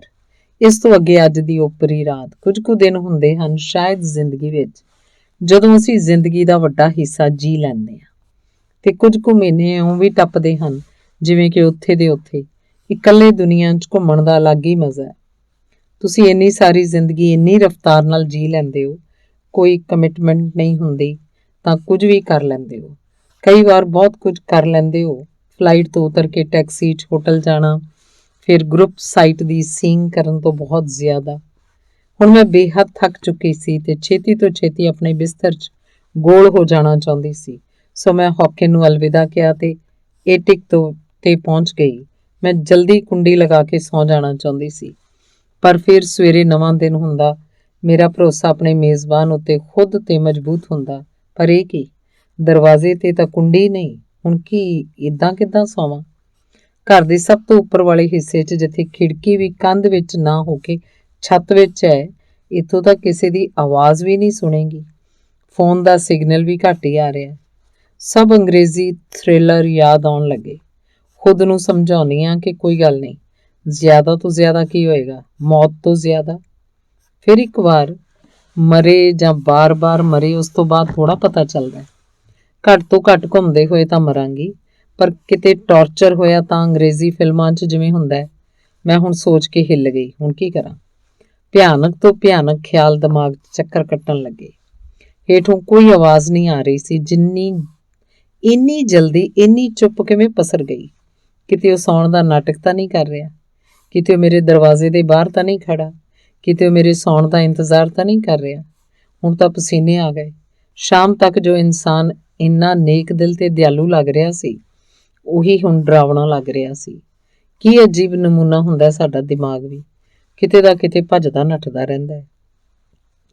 ਧਿਆਨ ਕਰਕੇ ਦਿਮਾਗ ਸ਼ਾਂਤ ਕਰਨ ਦੀ ਵੀ ਕੋਸ਼ਿਸ਼ ਕੀਤੀ। ਕਹਿੰਦੇ ਹਨ ਲੰਬੇ ਤੇ ਡੂੰਘੇ ਸਾਹ ਲੈਣ ਨਾਲ ਡਰ ਨਹੀਂ ਲੱਗਦਾ, ਪਰ ਮੇਰਾ ਡਰ ਫਾਲਤੂ ਦਾ ਭੂਤ ਵਾਲਾ ਡਰ ਥੋੜ੍ਹੀ ਸੀ। ਇਹ ਤਾਂ ਜਾਇਜ਼ ਡਰ ਸੀ। ਲੰਬੇ ਸਾਹਾਂ ਨੇ ਵੀ ਕੋਈ ਕੰਮ ਨਹੀਂ ਕੀਤਾ। ਲੱਗਦਾ ਯਾਤਰਾ ਸ਼ੁਰੂ ਹੋਣ ਤੋਂ ਪਹਿਲਾਂ ਹੀ ਖਤਮ ਹੋ ਜਾਏਗੀ। ਦਿਮਾਗ ਇੱਕਦਮ ਫਿਰਕੀ ਵਾਂਗ ਘੁੰਮ ਰਿਹਾ ਸੀ। ਹੁਣ ਮਤਲਬ ਸ਼ਾਂਤ ਹੀ ਨਾ ਹੋਵੋ। ਹਰ ਤਰ੍ਹਾਂ ਦੇ ਡਰ ਲਿਆ ਰਿਹਾ ਸੀ ਫੜ ਫੜ ਕੇ। ਫਿਰ ਅਚਾਨਕ ਮੈਨੂੰ ਖਿਆਲ ਆਇਆ ਕਿ ਉਹ ਤਾਂ ਇੱਕ ਪਸਲੀ ਦਾ ਬੁੱਢਾ ਹੈ ਤੇ ਮੈਂ ਐਡੀ ਹੱਟੀ ਕੱਟੀ ਹਰਿਆਣਵੀ ਕੁੜੀ। ਉਸ ਇਕੱਲੇ ਨੂੰ ਤਾਂ ਸਾਂਭ ਹੀ ਲਵਾਂਗੀ। ਲੋੜ ਪੈਣ ਤੇ ਬਚਪਨ 'ਚ ਸਿੱਖੇ ਤਾਈਕਵਾਂਡੋ ਦੇ ਇੱਕ ਦੋ ਐਕਸ਼ਨ ਵੀ ਯਾਦ ਆ ਹੀ ਜਾਣਗੇ। ਇਹ ਸਭ ਸੋਚ ਕੇ ਮਨ ਨੂੰ ਕੁਝ ਸ਼ਾਂਤੀ ਮਿਲੀ, ਪਰ ਥੋੜ੍ਹੀ ਜਿਹੀ। ਫਿਰ ਵੀ ਮੈਂ ਸਾਵਧਾਨੀ ਲਈ ਘਰ ਦਾ ਪਤਾ, ਮੇਜ਼ਬਾਨ ਦਾ ਨਾਮ ਤੇ ਐਟਿਕ ਦੀ ਫੋਟੋ ਖਿੱਚ ਕੇ ਕੁਝ ਦੋਸਤਾਂ ਨੂੰ ਭੇਜ ਦਿੱਤੀ। ਅੱਜ ਇੱਥੇ ਰੁਕੀ ਹੋਈ ਹਾਂ, ਕੱਲ ਮੈਸੇਜ ਨਾ ਕਰਾਂ ਤਾਂ ਮੇਰੀ ਫਿਕਰ ਕਰ ਲਿਓ। ਕਿਤੇ ਇਹ ਨਾ ਹੋਵੇ ਕਿ ਮੈਂ ਇੱਥੇ ਹੀ ਗੁੰਮ ਹੋ ਜਾਵਾਂ। ਇਸ ਲਈ ਦੋਸਤਾਂ ਨੂੰ ਪਤਾ ਲੱਗ ਜਾਏ ਕਿ ਮੈਂ ਘੁੰਮ ਰਹੀ ਹਾਂ। ਇਸ ਤੋਂ ਬਾਅਦ ਮੈਂ ਉੱਥੇ ਰੱਖੀ ਕੁਰਸੀ ਤੇ ਆਪਣਾ ਵੱਡਾ ਬੈਕਪੈਕ ਦਰਵਾਜ਼ੇ ਨਾਲ ਲਗਾ ਦਿੱਤਾ। ਫਿਰ ਰੱਬ ਦਾ ਨਾਮ ਲੈਂਦੇ ਲੈਂਦੇ ਸੌਂ ਗਈ। ਸਵੇਰੇ ਛੱਤ ਤੋਂ ਆ ਰਹੀ ਧੁੱਪ ਨੇ ਦੱਸਿਆ ਕਿ ਦਿਨ ਚੰਗਾ ਹੋਏਗਾ। ਮੈਂ ਛੇਤੀ ਛੇਤੀ ਨਹਾ ਕੇ ਹੇਠਾਂ ਉਤਰੀ ਕਿ ਹੋਕਿਨ ਦਫ਼ਤਰ ਜਾਏਗਾ ਤਾਂ ਉਸ ਨਾਲ ਚਲੀ ਜਾਵਾਂਗੀ, ਨਹੀਂ ਤਾਂ ਚਾਬੀ ਦਾ ਝੰਜਟ ਰਹੇਗਾ। ਮੇਰੇ ਮੇਜ਼ਬਾਨ ਨੇ ਕੌਫੀ ਤੇ ਟੋਸਟ ਮੇਰੇ ਲਈ ਬਣਾ ਕੇ ਰੱਖਿਆ ਸੀ। ਉਹ ਸੱਚਮੁੱਚ ਨੇਕ ਦਿਲ ਸੀ। ਜਿਵੇਂ ਕੱਲ ਸ਼ਾਮ ਉਵੇਂ ਅੱਜ ਦੀ ਸਵੇਰ। ਇਸ ਸੁਰੱਖਿਅਤ ਬੀਤੀ ਰਾਤ ਨੇ ਸਾਬਿਤ ਕਰ ਦਿੱਤਾ ਸੀ ਤੇ ਇਸ ਤਰ੍ਹਾਂ ਮੈਂ ਪੂਰੇ ਭਰੋਸੇ ਤੇ ਹੋਕਿਨ ਦੇ ਦਿੱਤੇ ਨਕਸ਼ੇ ਦੇ ਨਾਲ ਬਰਸਲਸ ਦੀਆਂ ਗਲੀਆਂ 'ਚ ਘੁੰਮਣ ਨਿਕਲ ਪਈ। ਹੋਕਿਨ ਦੇ ਘਰ ਤੋਂ ਸਿਟੀ ਸੈਂਟਰ ਲਗਭਗ 30-40 ਮਿੰਟ ਪੈਦਲ ਰਾਹ ਸੀ। ਬਰਸਲਸ ਬਹੁਤ ਹੱਦ ਤੱਕ ਰੋਹਤਕ ਵਰਗਾ ਲੱਗਿਆ। ਬਸ ਸਾਫ਼ ਜ਼ਰੂਰਤ ਤੋਂ ਜ਼ਿਆਦਾ ਸੀ। ਸਿੱਧੀ ਸਪਾਟ ਲੈਂਡਸਕੇਪ, ਅੱਧੀਆਂ ਖੁੱਲੀਆਂ ਦੁਕਾਨਾਂ, ਨਾਲ ਨਾਲ ਜੁੜੇ ਹੋਏ ਘਰ, ਚੌੜੇ ਚੌੜੇ ਚੁਰਸਤੇ, ਸੜਕ ਦੇ ਦੋਹੇ ਪਾਸੇ ਖੜੀਆਂ ਗੱਡੀਆਂ, ਪਰ ਵਿਚਕਾਰੋਂ ਖਾਲੀ। ਤੁਰਦੇ ਸਮੇਂ ਪਤਾ ਨਹੀਂ ਲੱਗਦਾ ਕਿ ਕਿਸੇ ਹੋਰ ਦੇਸ਼ 'ਚ। ਰਸਤੇ 'ਚ ਇੱਕ ਦੁਕਾਨ 'ਚ ਸਮੋਸੇ ਜਿਹਾ ਕੁਝ ਦਿਸਿਆ ਤਾਂ ਐਂਟਰੀ ਮਾਰੀ। ਇਹ ਤਾਂ ਬੰਗਾਲੀ ਬਾਊ ਦੀ ਦੁਕਾਨ ਸੀ ਕਿ ਮਾਂ ਨਾਛੇ ਦਾਦਾ। ਮੈਂ ਕਿਹਾ ਤਾਂ ਹੌਲੀ ਜਿਹੀ ਮੁਸਕਰਾਏ। ਉਹਨਾਂ ਨੂੰ ਸ਼ਾਇਦ ਮੇਰੇ ਉਚਾਰਨ ਤੋਂ ਪਤਾ ਲੱਗ ਗਿਆ ਸੀ ਕਿ ਬਸ ਇਹੀ ਲਾਈਨ ਆਉਂਦੀ ਹੈ ਮੈਨੂੰ। ਬਾਹਰ ਇੰਡੀਅਨ ਸਟੋਰ ਭਾਵੇਂ ਲਿਖਿਆ ਸੀ, ਪਰ ਬਾਬੂ ਬੰਗਲਾਦੇਸ਼ ਤੋਂ ਸੀ ਤੇ ਸਮੋਸੇ ਦਿੱਲੀ ਵਾਲੇ ਸੀ। ਵੈਸੇ ਯੂਰਪ 'ਚ ਮਜ਼ਾ ਹੈ ਕਿ ਇੱਕ ਭਾਰਤੀ ਦੁਕਾਨ ਤੇ ਪੂਰੇ ਭਾਰਤ ਸਮੇਤ ਸ੍ਰੀਲੰਕਾ, ਪਾਕਿਸਤਾਨ ਤੇ ਚੀਨੀ ਸਮਾਨ ਵੀ ਮਿਲ ਜਾਂਦਾ ਹੈ। ਜਿਵੇਂ ਸਾਨੂੰ ਸਲੋਵਾਕੀਆ ਤੇ ਸਿਲਵਾਨੀਆ 'ਚ ਜ਼ਿਆਦਾ ਫਰਕ ਨਹੀਂ ਜਾਪਦਾ। ਇਹਨਾਂ ਨੂੰ ਵੀ ਭਾਰਤ ਅਤੇ ਪਾਕਿਸਤਾਨ 'ਚ ਫਰਕ ਨਹੀਂ ਲੱਗਦਾ। ਸ਼ਾਇਦ ਇੱਥੋਂ ਤੱਕ ਕਿ ਪੈਰਿਸ ਵਿੱਚ ਇੱਕ ਇੰਡੋ ਪਾਕ ਨਾਮ ਦਾ ਰੈਸਟੋਰੈਂਟ ਵੀ ਦਿਸਿਆ ਮੈਨੂੰ। ਕਾਫੀ ਝਗੜੇ ਤਾਂ ਨਜ਼ਦੀਕੀਆਂ ਹੀ ਪੈਦਾ ਕਰ ਦਿੰਦੀਆਂ ਹਨ ਸ਼ਾਇਦ। 15 ਮਿੰਟ ਚੱਲਣ ਬਾਅਦ ਆ ਗਿਆ ਇੱਕ ਵੱਡਾ ਜਿਹਾ ਪਾਰਕ ਤੇ ਵਿਚਾਲੇ ਝੀਲ। ਕੁਝ ਬੱਤਖਾਂ ਝੀਲ 'ਚ ਸੀਸ ਆਸਣ ਜਿਹਾ ਕੁਝ ਕਰ ਰਹੀਆਂ ਸੀ। ਉੱਥੇ ਬੈਠ ਕੇ ਗੌਰ ਨਾਲ ਦੇਖਣ ਤੋਂ ਮਹਿਸੂਸ ਕੀਤਾ ਕਿ ਚੁੱਭੀ ਲਗਾ ਕੇ ਖਾਣਾ ਲੱਭ ਰਹੀਆਂ ਸੀ। ਹੋਰ ਵੀ ਤਰ੍ਹਾਂ ਦੇ ਰੰਗਾਂ ਵਾਲੀਆਂ ਬੱਤਖਾਂ ਇੱਧਰ ਉੱਧਰ ਘੁੰਮ ਰਹੀਆਂ ਸਨ। ਕੁਝ ਮਾਵਾਂ ਬੱਚਿਆਂ ਦੇ ਨਾਲ ਪਿਕਨਿਕ ਮਨਾ ਰਹੀਆਂ ਸਨ। ਇੱਕ ਕੁੜੀ ਪੁੱਠੀ ਪੈ ਕੇ ਕਿਤਾਬ ਪੜ੍ਹ ਰਹੀ ਸੀ। ਇੱਕ ਬੁੱਢਾ ਕਾਗਜ਼ ਵਿਛਾ ਕੇ ਬੈਠਾ ਹੋਇਆ ਪਤਾ ਨਹੀਂ ਕੀ ਹਿਸਾਬ ਲਗਾ ਰਿਹਾ ਸੀ। ਬੱਤਖਾਂ ਦੇ ਬੱਚੇ ਖਾਣਾ ਖਾਣ ਦੀ ਤਾਂਘ ਵਿੱਚ ਪਿਕਨਿਕ ਵਾਲੀ ਪਾਰਟੀ ਦੇ ਅੱਗੇ ਪਿੱਛੇ ਡੋਲ ਰਹੇ ਸਨ। ਬੱਚੇ ਖੁਦ ਥੋੜਾ ਖਾ ਰਹੇ ਸਨ, ਉਹਨਾਂ ਨੂੰ ਜ਼ਿਆਦਾ ਖਵਾ ਰਹੇ ਸਨ। ਜਾਨਵਰਾਂ ਤੇ ਇਨਸਾਨਾਂ ਦਾ ਇਹ ਮੇਲ ਮੈਂ ਯੂਰਪ 'ਚ ਵੇਖਿਆ। ਇਹ ਬੱਚੇ ਕਿਉਂ ਇਹਨਾਂ ਨੂੰ ਫੜ ਕੇ ਘਰ ਨਹੀਂ ਲਿਜਾਣਾ ਚਾਹੁੰਦੇ? ਕਿਉਂ ਇਹਨਾਂ ਦੇ ਅੰਡੇ ਨਹੀਂ ਭੰਨਦੇ? ਕਿਉਂ ਇਹਨਾਂ ਦੇ ਖੰਭ ਨਹੀਂ ਖਿੱਚਦੇ? ਇਹਨਾਂ ਨੂੰ ਇੰਨੇ ਮੈਨਰਜ਼ ਕਿੱਥੋਂ ਆ ਗਏ? ਮੈਨਰਜ਼ ਵੀ ਲੱਗਦਾ ਇੱਕ ਤਰ੍ਹਾਂ ਦੀ ਲਗਜ਼ਰੀ ਹੈ। ਸਭ ਜ਼ਰੂਰਤਾਂ ਪੂਰੀਆਂ ਹੋ ਜਾਣ ਤਾਂ ਇਮਾਨਦਾਰੀ, ਇੱਜ਼ਤ, ਪ੍ਰੇਮ, ਦਇਆ ਕਿਸਮ ਦੀਆਂ ਚੀਜ਼ਾਂ ਆ ਜਾਂਦੀਆਂ ਹੋਣਗੀਆਂ ਸ਼ਾਇਦ। ਇਸ ਸ਼ਹਿਰ 'ਚ ਘਰ ਵਸਾਉਣ ਨੂੰ ਜੀ ਕਰਦਾ ਹੈ। ਕੁਝ ਚਿਰ ਸੁਸਤੀ ਮਾਰ ਕੇ ਮੈਂ ਪਹੁੰਚ ਗਈ ਸਿਟੀ ਸੈਂਟਰ, ਗ੍ਰੈਂਡ ਪਲਾ। ਇਹ ਇੱਥੋਂ ਦਾ ਅਸਲ ਟੂਰਿਸਟ ਅਟਰੈਕਸ਼ਨ ਹੈ। ਇੱਥੇ ਕੁਝ ਗੈਲਰੀਆਂ ਹਨ, ਸ਼ਾਇਦ ਮਿਊਜ਼ੀਅਮ, ਪਰ ਪੈਰਿਸ ਦੇ ਲੂਵਰ ਦੇ ਬਾਅਦ ਮਿਊਜ਼ੀਅਮ ਦੇਖਣ ਦਾ ਮੇਰਾ ਬਿਲਕੁਲ ਮਨ ਨਹੀਂ ਸੀ। ਮੇਰਾ ਕੁਝ ਵੀ ਦੇਖਣ ਜਾਂ ਕਰਨ ਦਾ ਮਨ ਨਹੀਂ ਸੀ। ਮੈਂ ਬਸ ਘੁੰਮਣਾ ਚਾਹੁੰਦੀ ਸੀ, ਬਿਨਾਂ ਕੋਈ ਅਸਾਈਨਮੈਂਟ ਬਣਾਏ। ਮੈਂ ਲੋਕਾਂ ਨਾਲ ਮਿਲਣਾ ਸੀ, ਫਾਲਤੂ ਦੀਆਂ ਗੱਲਾਂ ਕਰਨੀਆਂ ਸਨ, ਸਿਰਫ ਸੜਕ ਤੇ ਬੈਠ ਕੇ ਮੁਸਕਰਾਉਣਾ ਸੀ ਤੇ ਬਰਸਲਸ ਤੋਂ ਚੰਗਾ ਹੋਰ ਕੀ। ਇੱਥੇ ਵੈਸੇ ਹੀ ਵੇਖਣ ਨੂੰ ਮੈਨੈਕਿਨ ਪਿਸ ਯਾਨੀ ਲਿਟਲ ਮੈਨ ਪੀ ਤੋਂ ਜ਼ਿਆਦਾ ਕੁਝ ਨਹੀਂ ਸੀ। ਇਸ ਸ਼ਹਿਰ 'ਚ ਮੈਨੈਕਿਨ ਪਿਸ ਦੀ ਫੋਟੋ ਹਰ ਗਾਈਡ ਬੁੱਕ 'ਚ ਛਪੀ ਰਹਿੰਦੀ ਹੈ। ਪਿਸ਼ਾਬ ਕਰਦੇ ਹੋਏ ਇੱਕ ਛੋਟੇ ਜਿਹੇ ਬੱਚੇ ਦੀ ਸੁੰਦਰ ਮੂਰਤੀ।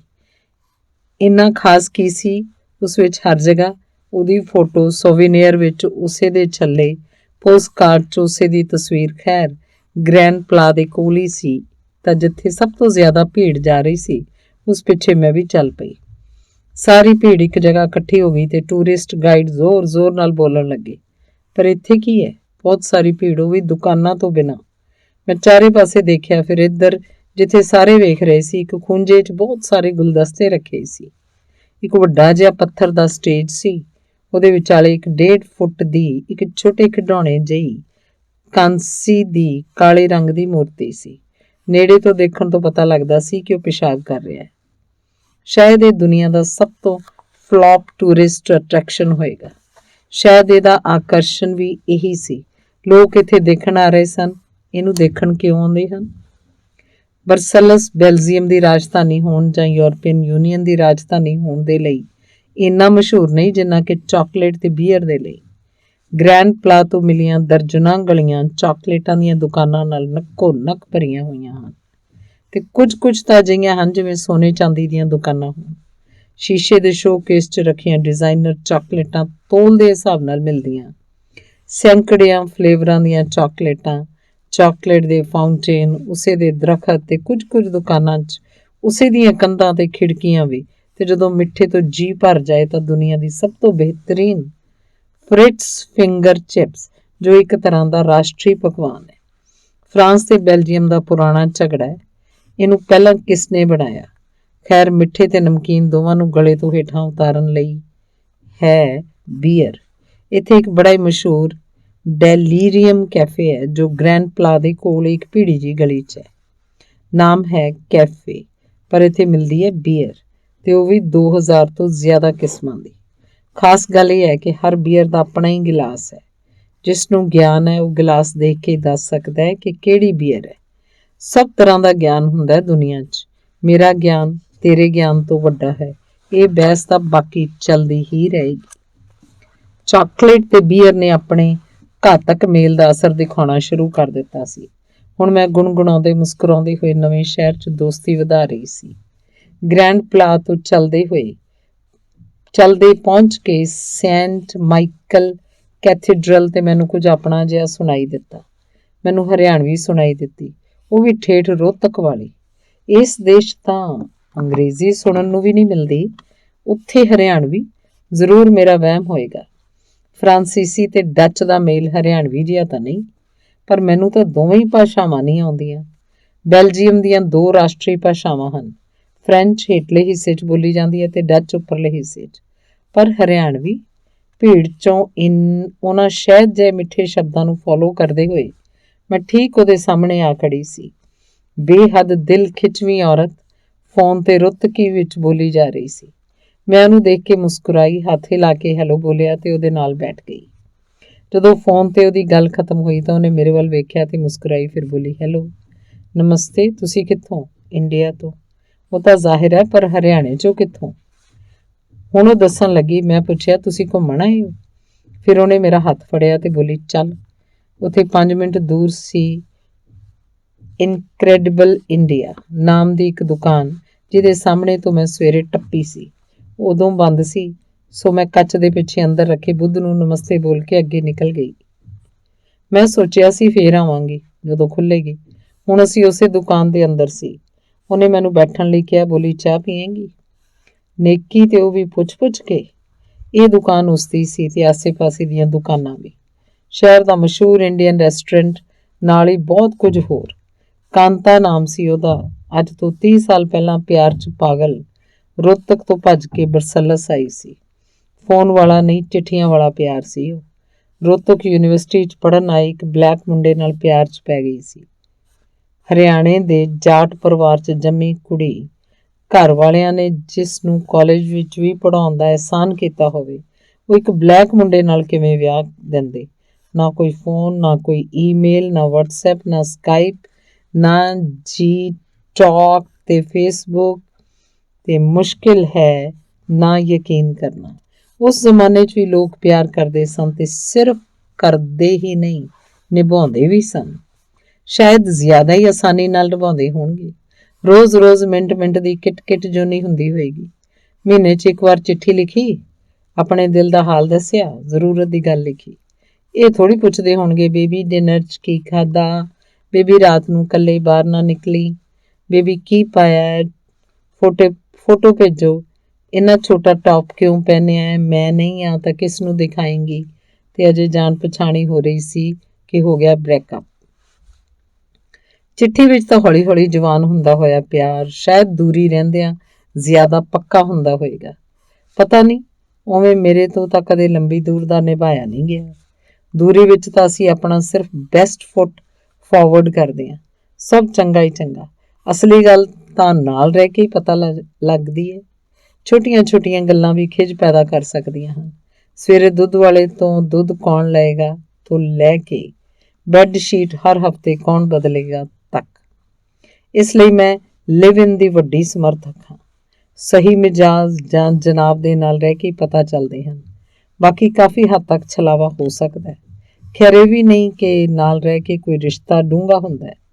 ਸਮੇਂ ਦੇ ਨਾਲ ਅਸੀਂ ਬਦਲਦੇ ਵੀ ਹਾਂ। ਜਨਾਬ ਬਦਲਦੇ ਹਨ, ਸਮਾਂ ਬਦਲਦਾ ਹੈ। ਕਈ ਵਾਰ ਬਦਲੇ ਵੀ ਪਸੰਦ ਆ ਜਾਂਦੇ ਹਨ ਤੇ ਕਦੇ-ਕਦੇ ਹਜ਼ਮ ਨਹੀਂ ਵੀ ਹੁੰਦੇ। ਇਸ ਤਰ੍ਹਾਂ ਰਿਸ਼ਤਿਆਂ ਦਾ ਰਹੱਸ ਕਾਇਮ ਰਹਿੰਦਾ ਹੈ। ਕੁਝ ਵਾਕਾਂ ਵਿੱਚ ਜੇ ਰਿਸ਼ਤਿਆਂ ਨੂੰ ਸਮਝ ਸਕਦੇ ਤਾਂ ਕੀ ਗੱਲ ਸੀ। ਇਹ ਤਾਂ ਜਿਵੇਂ ਜਨਮਾਂ ਦੀ ਉਲਝਣ ਹੈ। ਖੈਰ, ਕਾਂਤਾ ਤਾਂ ਸਭ ਕੁਝ ਦਾਅ 'ਤੇ ਲਾ ਕੇ ਆਈ ਸੀ। ਚਿੱਠੀਆਂ ਨਾਲ ਪ੍ਰੇਮ ਜਵਾਨ ਹੋਇਆ ਤੇ ਉਹਨਾਂ ਦੇ ਹਲਕੇ ਨੀਲੇ ਪੰਨਿਆਂ 'ਤੇ ਵਿਆਹ। ਫਿਰ ਆਪਣਾ ਨਾਮ ਬਦਲਿਆ, ਪਾਸਪੋਰਟ ਬਣਵਾਇਆ ਤੇ ਆ ਗਈ ਮੀਲਾਂ ਦੂਰ। ਘਰ ਤੋਂ, ਪਰਿਵਾਰ ਤੋਂ, ਮਾਂ-ਬਾਪ ਤੋਂ, ਭੈਣ ਭਰਾਵਾਂ ਤੋਂ, ਸਭ ਤੋਂ ਦੂਰ। ਇੱਕ ਪਿਆਰ ਨੂੰ ਛੱਡ ਕੇ ਦੂਜੇ ਪਿਆਰ ਕੋਲ, ਇੱਕ ਰਿਸ਼ਤੇ ਨੂੰ ਤੋੜ ਕੇ ਦੂਜੇ ਕੋਲ। ਪਰ ਇੱਕ ਉਡਾਰੀ ਤਾਂ ਭਰੇ ਸਮੁੰਦਰ ਤੋਂ ਉੱਡੀ। ਖੁੱਲ੍ਹਾ ਸਾਹ ਤਾਂ ਲਿਆ, ਫੈਸਲਾ ਲੈਣ ਦੀ ਆਜ਼ਾਦੀ ਦਾ ਸਵਾਦ ਤਾਂ ਚੱਖਿਆ। ਫਿਰ 2 ਬੱਚੇ ਪੈਦਾ ਹੋਏ ਤੇ ਜਦੋਂ ਪਿਆਰ ਖਤਮ ਹੋ ਗਿਆ, ਉਹ ਤੁਰ ਗਿਆ। ਉਦੋਂ ਉਹਨੇ ਫਰਾਂਸੀਸੀ ਸਿੱਖੀ, ਡੱਚ ਸਿੱਖੀ ਤੇ ਆਪਣੀ ਮਿਹਨਤ ਤੇ ਸਮਝ ਨਾਲ ਆਪਣੀ ਖੁਦ ਦੀ ਸਲਤਨਤ ਖੜੀ ਕੀਤੀ ਸੀ। ਕਾਂਤਾ ਨੂੰ ਕੋਈ ਸ਼ਿਕਾਇਤ ਨਹੀਂ ਹੈ ਜ਼ਿੰਦਗੀ ਤੋਂ। ਸ਼ਾਇਦ ਜਦੋਂ ਤੁਹਾਨੂੰ ਖੁਦ ਸ਼ਿਕਾਇਤ ਨਹੀਂ ਹੁੰਦੀ ਤਾਂ ਦੂਜਿਆਂ ਨੂੰ ਵੀ ਤੁਹਾਡੇ ਤੋਂ ਕੋਈ ਸ਼ਿਕਾਇਤ ਨਹੀਂ ਹੋ ਸਕਦੀ। ਅੱਜ ਉਸ ਦੇ ਮਾਂ-ਪਿਓ ਨੂੰ ਉਸ 'ਤੇ ਮਾਣ ਹੈ, ਬਾਕੀ ਪਰਿਵਾਰ ਨੂੰ ਵੀ। ਅਸੀਂ ਇਸ ਤਰ੍ਹਾਂ ਬਰਸਲਸ ਦੇ ਵਿਚਕਾਰ ਹਰਿਆਣਵੀ ਵਿੱਚ ਗਵਾਚੇ ਰਹੇ ਤੇ ਕਦੋਂ ਹਨੇਰਾ ਹੋ ਗਿਆ ਪਤਾ ਹੀ ਨਹੀਂ ਚੱਲਿਆ। ਅਸੀਂ ਤਾਂ ਇਸ ਤਰ੍ਹਾਂ ਹੋ ਗਏ ਜਿਵੇਂ ਵਰ੍ਹਿਆਂ ਪਹਿਲਾਂ ਦੀ ਦੋਸਤੀ ਹੋਵੇ। ਚਾਹ चलदी रही। इस तरह बरसलस जिस नाल कल तक पहचान नहीं सी, अज उत्थे जिवें घर मिल गया होवे। एक कुड़ी होर मिली सी मैनू इनक्रैडिबल इंडिया दे विच, खुशबू। वो पश्चिमी बंगाल तो कैलिम्पोंग नाल विआह करके बरसलस आ गई सी ते हुण इस शहर विच अपनी पछाण लभ रही सी। किवें असीं सब कुड़ियां विआह करके किते दी किते पहुंच जांदियां, जिथे ना कोई जान पहचान वाला होवे, ना कोई सपोर्ट सिस्टम होवे, ना कोई आर्थिक आज़ादी कि सब बनाया जा सके। इन्ना वड्डा जुआ किवें खेड लैंदियां असीं कुड़ियां। जे किस्मत नाल पति चंगा निकले तां काम करन जां पढ़ाई करन च मदद करेगा, नहीं तां विदेश विच बह के रोटियां वेलो ते फेसबुक ते विदेश दी फोटो लगा के खुश रहो। पर साडी पहल नौकरी थोड़ी हुंदी है, वो तां विआह हुंदा है। जिहदी जो पहल हुंदी है उस लई जिउंदा मरदा है। सिद्धी गल कहां तां घुमना मेरी पहल है। मैं हमेशा उस दिशा च काम कीता है। हुण मैं घुम रही हां। ਉਹਦੇ ਲਈ मेरी सब तो पहली लोड़ सी आत्म निर्भर होना। पापा जां पति तो पैसे मंग के कल्ले किन्ने दिन घुमदी। आज़ादी बड़ी अनोखी चिड़ी है तां तुहाडी, पर ਸਮੇਂ-ਸਮੇਂ ਤੇ ਇਹਨੂੰ ਦਾਣਾ ਪਾਉਣਾ ਪੈਂਦਾ ਹੈ। ਜੇਕਰ ਤੁਸੀਂ ਦਾਣਾ ਉਧਾਰ ਲੈ ਲਓ ਤਾਂ ਚਿੜੀ ਵੀ ਉਧਾਰ ਦੀ ਹੋ ਜਾਂਦੀ ਹੈ। ਆਤਮ ਨਿਰਭਰਤਾ ਦੇ ਦਾਣੇ ਤੇ ਪਲਦੀ ਹੈ ਤੇ ਇਹਨੂੰ ਕਿਸੇ ਮਹਿੰਗੇ ਜਾਂ ਖਾਸ ਦਾਣੇ ਦੀ ਲੋੜ ਵੀ ਨਹੀਂ ਹੁੰਦੀ। ਬਸ ਆਪਣਾ ਹੋਵੇ, ਆਪਣੀ ਖੁਦ ਦੀ ਮਿਹਨਤ ਦਾ ਕਮਾਇਆ ਹੋਇਆ ਕਿਹੋ ਜਿਹਾ ਵੀ ਦਾਣਾ, ਉਸੇ 'ਚ ਮਸਤ ਰਹਿੰਦੀ ਹੈ। ਖੁਸ਼ਬੂ ਵੀ ਆਪਣੀ ਚਿੜੀ ਦਾ ਦਾਣਾ ਲੱਭ ਰਹੀ ਸੀ ਇਸ ਸ਼ਹਿਰ ਵਿੱਚ। ਪਰ ਇੱਥੇ ਭਾਸ਼ਾ ਦੀ ਬਹੁਤ ਸਮੱਸਿਆ ਆਉਂਦੀ ਹੈ। ਜੇ ਫ੍ਰੈਂਚ ਨਹੀਂ ਆਉਂਦੀ ਤਾਂ ਬਹੁਤ ਔਖਾ ਹੋ ਜਾਂਦਾ ਹੈ ਕੋਈ ਵੀ ਕੰਮ ਮਿਲਣਾ। IT ਦੀ ਨੌਕਰੀ ਦੀ ਗੱਲ ਵੱਖਰੀ ਹੈ। ਮੇਰਾ ਵੀ ਬੜਾ ਮਨ ਹੈ ਫ੍ਰੈਂਚ ਜਾਂ ਸਪੈਨਿਸ਼ ਸਿੱਖਣ ਦਾ ਤੇ ਫਿਰ ਟੂਰਿਸਟ ਗਾਈਡ ਬਣਨ ਦਾ, ਪਰ ਜਦੋਂ ਤੱਕ ਉਸ ਜਗ੍ਹਾ ਨਾ ਹੋਈਏ ਸਭ ਲੋਕ ਉਹੀ ਭਾਸ਼ਾ ਬੋਲਦੇ ਹਨ। ਉੱਥੇ ਮੇਰੇ ਲਈ ਬਹੁਤ ਮੁਸ਼ਕਿਲ ਹੈ ਕੋਈ ਹੋਰ ਭਾਸ਼ਾ ਬੋਲਣਾ। ਇੱਕ ਮਜਬੂਰੀ ਦੀ ਭਾਸ਼ਾ ਹੈ। ਫਿਰ ਤਾਂ ਇੱਕ ਵਾਰ ਮੈਂ ਕੋਸ਼ਿਸ਼ ਕੀਤੀ ਪੂਨੇ 'ਚ ਸਪੈਨਿਸ਼ ਸਿੱਖਣ ਦੀ, ਪੜ੍ਹਨ ਵੀ ਲੱਗ ਗਈ ਛੋਟੀਆਂ-ਛੋਟੀਆਂ ਕਹਾਣੀਆਂ, ਪਰ ਕੁਝ ਮਹੀਨੇ ਬਾਅਦ ਛੱਡ ਦਿੱਤੀ। ਸਭ ਜ਼ੀਰੋ ਹੋ ਗਿਆ। ਯੂਰਪ ਦੇ ਕਿਸੇ ਛੋਟੇ ਦੇਸ਼ 'ਚ ਰਹਿਣ ਲੱਗੀ ਤਾਂ ਸ਼ਾਇਦ ਸਿੱਖ ਲਵਾਂਗੀ ਜਲਦੀ। ਇੱਕ ਦਿਨ ਸ਼ਾਇਦ ਮੈਂ ਇਉਂ ਹੀ ਆਪਣੀਆਂ ਇੱਛਾਵਾਂ ਦੀ ਅਰਜ਼ੀ ਬਣਾ ਕੇ ਪਾਉਂਦੀ ਰਹਿੰਦੀ ਹਾਂ। ਹੁਣ ਤੱਕ ਦੀਆਂ ਤਾਂ ਮਨਜ਼ੂਰ ਹੋ ਗਈਆਂ ਹਨ। ਸਭ ਅੱਗੇ ਦਾ ਵੀ ਭਰੋਸਾ ਹੈ। ਹੁਣ ਜੋ ਖੁਸ਼ਬੂ ਨੇ ਕਾਂਤਾ ਦੀ ਬਹਾਦਰੀ ਦੇ ਕਿੱਸੇ ਸੁਣੇ ਤਾਂ ਉਹਨੂੰ ਵੀ ਜੋਸ਼ ਆ ਗਿਆ। ਜੋਸ਼ ਥੋੜ੍ਹਾ ਵਧਾਉਂਦੇ ਹੋਏ ਮੈਂ ਆਪਣੇ ਨਾਲ ਅਗਲੇ ਸ਼ਹਿਰ ਚੱਲਣ ਦਾ ਸੱਦਾ ਦਿੱਤਾ। ਮੇਰਾ ਅਗਲਾ ਟਿਕਾਣਾ ਸੀ ਕਾਕਸਾਈਡ, ਸਮੁੰਦਰ ਦੇ ਕਿਨਾਰੇ ਵਸਿਆ ਲਗਭਗ 21,000 ਦੀ ਆਬਾਦੀ ਵਾਲਾ ਛੋਟਾ ਜਿਹਾ ਪਿੰਡ। ਇਸ ਪਿੰਡ ਦਾ ਨਾਮ ਮੈਂ ਪਿਛਲੇ ਹਫ਼ਤੇ ਹੀ ਸੁਣਿਆ। ਅੰਕਿਤਾ ਉੱਥੇ ਟੈਨਿਸ ਟੂਰਨਾਮੈਂਟ ਖੇਡਣ ਆਈ ਹੈ ਤੇ ਮੈਂ ਉਹਨੂੰ ਮਿਲਣ ਤੇ ਉਹਦਾ ਮੈਚ ਵੇਖਣ ਇਸ ਅਣਜਾਣ ਪਿੰਡ ਜਾ ਰਹੀ ਹਾਂ। ਇਹ ਸ਼ਾਇਦ ਖਿਡਾਰੀਆਂ ਦੀ ਕਿਸਮਤ ਹੈ ਕਿ ਉਹ ਦੁਨੀਆ ਦੇ ਕਿਸੇ ਵੀ ਖੂੰਜੇ 'ਚ ਪਹੁੰਚ ਜਾਂਦੇ ਹਨ ਖੇਡਣ। ਦੁਨੀਆ ਦੀਆਂ ਤਮਾਮ ਗੱਲਾਂ ਦੇ ਵਿੱਚ ਇੱਕ ਪ੍ਰੋਫੈਸ਼ਨਲ ਖਿਡਾਰੀ ਦੀ ਜ਼ਿੰਦਗੀ ਦੇ ਬਾਰੇ ਵਿੱਚ ਵੀ ਗੱਲ ਕਰਨ ਨੂੰ ਜੀ ਕਰ ਰਿਹਾ। 22 ਸਾਲ ਦੀ ਅੰਕਿਤਾ ਰੈਣਾ ਸਿੰਗਲਸ ਟੈਨਿਸ ਵਿੱਚ ਭਾਰਤ ਦੀ ਨੰਬਰ 1 ਖਿਡਾਰਨ ਹੈ। ਕਸ਼ਮੀਰ ਦੀ ਇਸ ਕੁੜੀ ਨੂੰ ਗੁਜਰਾਤ ਨੇ ਟੈਨਿਸ ਸਿਖਾਇਆ ਤੇ ਪੂਨੇ ਨੇ 1 ਨੰਬਰ ਬਣਾਇਆ। ਅੰਕਿਤਾ ਨੂੰ ਮੈਂ ਪਹਿਲੀ ਵਾਰ ਪੂਨੇ ਦੇ PYC ਟੈਨਿਸ ਕੋਰਟ ਵਿੱਚ ਉਸਦੇ ਹਮ-ਉਮਰ ਮੁੰਡੇ ਨੂੰ ਜ਼ੋਰਦਾਰ ਸ਼ਾਟਸ ਨਾਲ ਹਰਾਉਂਦੇ ਹੋਏ ਦੇਖਿਆ ਸੀ। ਇਸ ਕੁੜੀ ਦੀ ਖੇਡ 'ਚ ਜਾਨ ਸੀ, ਤਾਕਤ ਸੀ ਤੇ ਸੁਭਾਅ ਤੋਂ ਇੱਕ ਚੋਟੀ ਦੀ ਖਿਡਾਰਨ ਦੇ ਲੱਛਣ ਸਨ। ਹਾਲਾਂਕਿ ਮੈਂ ਟੈਨਿਸ ਦੀ ਜ਼ਿਆਦਾ ਜਾਣਕਾਰ ਨਹੀਂ ਹਾਂ, ਪਰੰਤੂ ਉਹਦੇ ਸ਼ਾਟਸ ਦਿਲ ਖਿੱਚਵੇਂ ਸੀ। ਉਸ ਸਮੇਂ ਅੰਕਿਤਾ 16 ਸਾਲਾਂ ਦੀ ਸੀ। ਸਾਡੀ ਦੋਸਤੀ ਉੱਥੇ ਹੀ ਹੋ ਗਈ। ਜਿਸ ਸਪੋਰਟਸ ਕੰਪਨੀ ਦੇ ਲਈ ਮੈਂ ਕੰਮ ਕਰ ਰਹੀ ਸੀ ਉਹਨੇ ਅੰਕਿਤਾ ਨੂੰ ਸਪਾਂਸਰਸ਼ਿਪ ਦਿੱਤੀ ਹੋਈ ਸੀ। ਕਿਵੇਂ ਨਾ ਦੇਵੇ, ਉਹਦੀ ਖੇਡ ਮੈਂ ਦੇਖੀ ਸੀ। ਮੈਂ ਲੜ ਪਈ। ਸਪਾਂਸਰਸ਼ਿਪ ਇੱਕ ਖਿਡਾਰੀ ਦੀ ਜ਼ਿੰਦਗੀ 'ਚ ਉਵੇਂ ਹੈ ਜਿਵੇਂ ਇੱਕ ਆਮ ਇਨਸਾਨ ਦੀ ਜ਼ਿੰਦਗੀ 'ਚ ਨੌਕਰੀ। ਉਹਦੇ ਬਿਨਾਂ ਕਦੋਂ ਤੱਕ ਘਰ ਦਾ ਖਰਚਾ ਨਿਕਲੇਗਾ। ਇੱਕ ਮਿਡਲ ਕਲਾਸ ਭਾਰਤੀ ਖਿਡਾਰੀ ਦੀ ਅੱਧੀ ਜ਼ਿੰਦਗੀ ਸਪਾਂਸਰਸ਼ਿਪ ਲੱਭਣ 'ਚ ਨਿਕਲ ਜਾਂਦੀ ਹੈ ਤੇ ਅੱਧੀ ਸਪਾਂਸਰ ਦੀਆਂ ਉਮੀਦਾਂ ਉੱਤੇ ਖਰਾ ਉਤਰਨ ਵਿੱਚ। ਇੱਧਰ ਮੈਚ ਵਿਗੜਿਆ ਨਹੀਂ ਕਿ ਉੱਧਰ ਸਪਾਂਸਰਸ਼ਿਪ ਡਿੱਕ ਡੋਲੇ ਖਾਣ ਲੱਗਦੀ ਹੈ। ਬਿਨਾਂ ਇਹਦੀ ਚਿੰਤਾ ਕੀਤੇ ਕਿ ਅਗਲੇ ਟੂਰਨਾਮੈਂਟ ਦੇ ਟਿਕਟ ਦੇ ਪੈਸੇ ਕਿੱਥੋਂ ਆਉਣਗੇ, ਇਕਾਗਰਤਾ ਨਾਲ ਮਿਹਨਤ ਕਰ ਸਕਣਾ ਇੱਕ ਲਗਜ਼ਰੀ ਹੈ। ਭਾਰਤ ਦੇਸ਼ ਦੀ ਇਹ ਸਮੱਸਿਆ ਹੈ। ਚਾਹੁੰਦੇ ਸਭ ਹਨ ਕਿ ਓਲੰਪਿਕ ਵਿੱਚ ਗੋਲਡ ਆਵੇ, ਪਰ ਉੱਥੋਂ ਤੱਕ ਪਹੁੰਚਣ ਲਈ ਪੌੜੀਆਂ ਨਹੀਂ ਬਣਾਉਣਾ ਚਾਹੁੰਦੇ। ਓਲੰਪਿਕ ਮੈਡਲ ਤੋਂ ਬਾਅਦ ਸਪਾਂਸਰਾਂ ਦੀ ਝੜੀ ਲੱਗ ਜਾਂਦੀ ਹੈ, ਪਰ ਉਹਦੇ ਸੰਘਰਸ਼ ਦੇ ਸਮੇਂ ਬੂਟ ਦਿਵਾਉਣ ਵਾਲਾ ਕੋਈ ਨਹੀਂ ਹੁੰਦਾ। ਇਹਨਾਂ ਸਾਰੇ ਹਾਲਾਤਾਂ ਵਿੱਚ ਵੀ ਜਦੋਂ ਸਾਡੇ ਖਿਡਾਰੀ ਵਿਦੇਸ਼ਾਂ 'ਚ ਜਿੱਤਦੇ ਹਨ ਤਾਂ ਸੀਨਾ ਸੱਚਮੁੱਚ 56 ਇੰਚ ਦਾ ਹੋ ਜਾਂਦਾ ਹੈ। ਅੰਕਿਤਾ ਉਹਨਾਂ ਗਿਣੇ ਚੁਣੇ ਜੇਤੂਆਂ ਵਿੱਚੋਂ ਇੱਕ ਹੈ। ਇਹ ਕੁੜੀ ਮਹੀਨਿਆਂ ਤੱਕ ਇਕੱਲੇ ਸਫ਼ਰ ਕਰਦੀ ਹੈ, ਜਗ੍ਹਾ ਲੱਭਦੀ ਹੈ, ਖਾਣਾ ਲੱਭਦੀ ਹੈ, ਕੱਪੜੇ ਧੋਂਦੀ ਹੈ, ਪ੍ਰੈਕਟਿਸ ਕਰਦੀ ਹੈ, ਜਿਮ ਜਾਂਦੀ ਹੈ, ਖੁਦ ਨੂੰ ਮੋਟੀਵੇਟ ਕਰਦੀ ਹੈ, ਖੁਦ ਨੂੰ ਖੁਦ ਹੀ ਚੀਅਰ ਕਰਦੀ ਹੈ, ਹਾਰਦੀ ਹੈ ਇਕੱਲੀ ਰੋਂਦੀ ਹੈ, ਜਿੱਤਦੀ ਹੈ ਤਾਂ ਵੀ ਇਕੱਲੀ ਹੀ ਰੋਂਦੀ ਹੈ, ਕਿਉਂਕਿ ਦੂਜੇ ਇਨਸਾਨ ਦਾ ਖਰਚ ਉਠਾਉਣ ਲਈ ਸਪਾਂਸਰ ਕਿੱਥੇ ਹਨ। ਇੱਕ ਪਾਸੇ ਹੋਰ ਦੇਸ਼ਾਂ ਦੇ ਖਿਡਾਰੀ ਹਨ ਜੋ ਆਪਣੇ ਕੋਚ, ਫਿਜ਼ੀਓ, ਮੈਨੇਜਰ, ਘਰ ਵਾਲੇ, ਪੂਰੀ ਦੀ ਪੂਰੀ ਨਿੱਜੀ ਟੀਮ ਨਾਲ ਨਿਕਲਦੇ ਹਨ। ਇੱਥੇ ਅੰਕਿਤਾ ਖੁਦ ਦੀ ਟੀਮ ਹੈ, ਫਿਰ ਵੀ ਟੈਨਿਸ ਵਰਗੀ ਮੁਕਾਬਲੇ ਵਾਲੀ ਖੇਡ 'ਚ ਵਿਸ਼ਵ ਦੇ 222ਵੇਂ ਨੰਬਰ ਤੇ ਪਹੁੰਚ ਚੁੱਕੀ ਹੈ। ਮੈਨੂੰ ਪਤਾ ਲੱਗਿਆ ਕਿ ਅੰਕਿਤਾ ਬੈਲਜੀਅਮ 'ਚ ਖੇਡ ਰਹੀ ਹੈ ਤਾਂ ਮੈਂ ਉਹਨੂੰ ਮਿਲੇ ਬਿਨਾਂ ਕਿਵੇਂ ਰਹਿ ਸਕਦੀ ਸੀ। ਅਗਲੇ ਦਿਨ ਸਵੇਰੇ ਮੈਂ ਤੇ ਖੁਸ਼ਬੂ ਕਾਕਸਾਈਡ ਜਾਣ ਵਾਲੀ ਟ੍ਰੇਨ ਤੇ ਸਵਾਰ ਹੋ ਗਈਆਂ।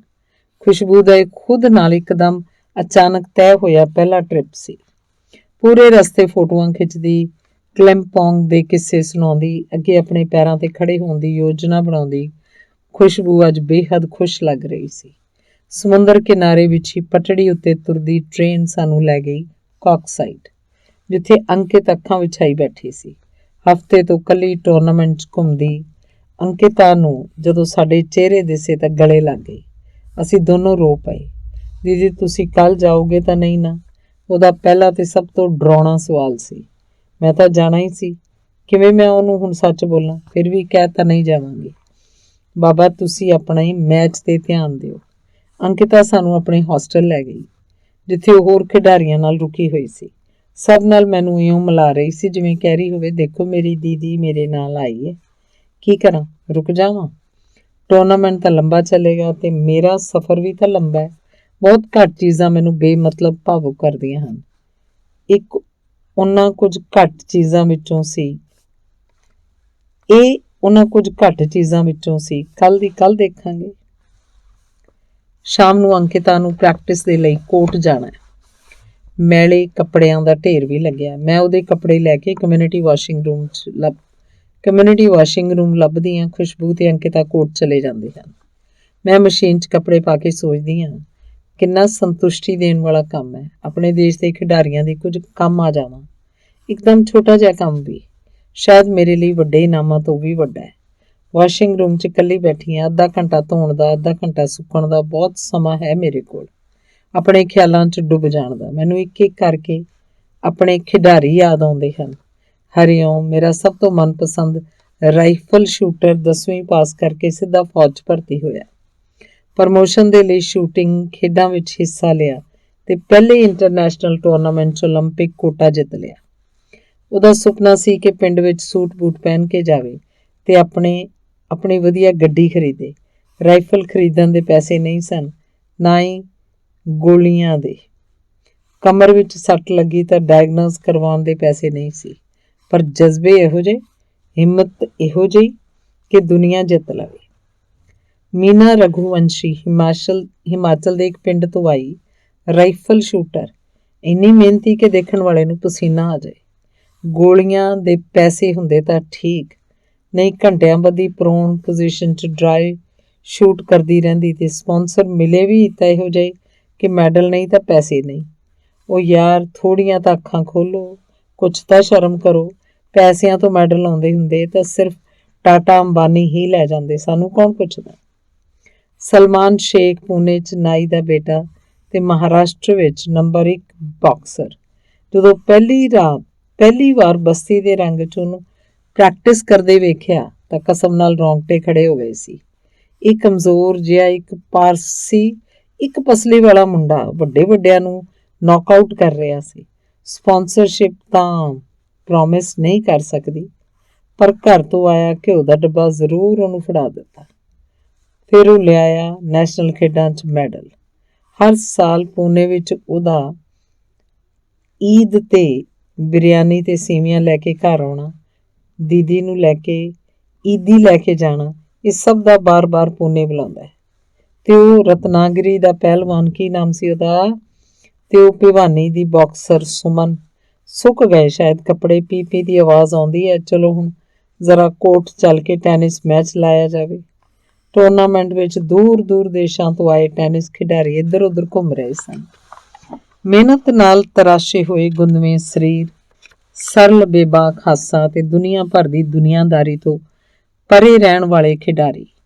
ਇਹੀ ਕਾਰਨ ਹੈ ਕਿ ਸ਼ਾਇਦ ਉਹ ਚੋਟੀ ਦੇ ਖਿਡਾਰੀ ਹੁੰਦੇ ਹਨ, ਕਿਉਂਕਿ ਦੁਨੀਆਦਾਰੀ, ਧੋਖਾਧੜੀ, ਡਿਪਲੋਮੇਸੀ, ਚਲਾਕੀਆਂ ਦੇ ਬੋਝ ਥੱਲੇ ਨਹੀਂ ਦੱਬੇ ਹੁੰਦੇ। ਮਿਹਨਤ ਤੇ ਸਫਲਤਾ ਨਾਲ ਉਹਨਾਂ ਦਾ ਸਿੱਧਾ ਸੰਬੰਧ ਹੁੰਦਾ ਹੈ। ਉਹਨਾਂ ਨੂੰ ਪਤਾ ਹੁੰਦਾ ਹੈ ਕਿ ਕੋਈ ਕਿੰਨੀਆਂ ਵੀ ਚਲਾਕੀਆਂ ਕਰ ਲਏ, ਮਿਹਨਤ ਨਹੀਂ ਤਾਂ ਕੁਝ ਵੀ ਨਹੀਂ, ਤੇ ਮਿਹਨਤ ਦਾ ਕੋਈ ਸ਼ਾਰਟਕਟ ਨਹੀਂ। ਤਾਂ ਹੀ ਸ਼ਾਇਦ ਦੁਨੀਆ ਵਿੱਚ ਮੇਰੇ ਸਭ ਤੋਂ ਮਨਪਸੰਦ ਲੋਕ ਹੁੰਦੇ ਹਨ ਖਿਡਾਰੀ। ਰਾਤ ਨੂੰ ਅੰਕਿਤਾ ਨਾਲ ਦੁਨੀਆ ਭਰ ਦੀਆਂ ਗੱਲਾਂ ਕਰਨ ਦੀ ਸੋਚੀ, ਪਰ ਅਗਲੇ ਦਿਨ ਸਵੇਰੇ ਉਹਨੇ ਜਿਮ ਜਾਣਾ ਸੀ ਤੇ ਸ਼ਾਮ ਨੂੰ ਮੈਚ ਖੇਡਣ। ਇੱਕ ਖਿਡਾਰੀ ਦੀ ਜ਼ਿੰਦਗੀ ਵਿੱਚ ਨਿਯਮ ਹੀ ਸਭ ਕੁਝ ਹੈ। ਨਿਯਮ ਗੜਬੜ ਤਾਂ ਸਭ ਗੜਬੜ। ਪੂਰਾ ਹੌਸਟਲ 10 ਵਜੇ ਤੱਕ ਇੱਕਦਮ ਸ਼ਾਂਤ ਹੋ ਗਿਆ ਤੇ ਅਗਲੇ ਦਿਨ ਮੈਂ ਉਹਨੂੰ ਰੋਂਦੀ ਛੱਡ ਕੇ ਆ ਗਈ। ਉਹ ਆਪਣੇ ਰਾਹ ਤੇ ਸੀ, ਮੈਂ ਆਪਣਾ ਰਾਹ ਲੱਭਣਾ ਸੀ।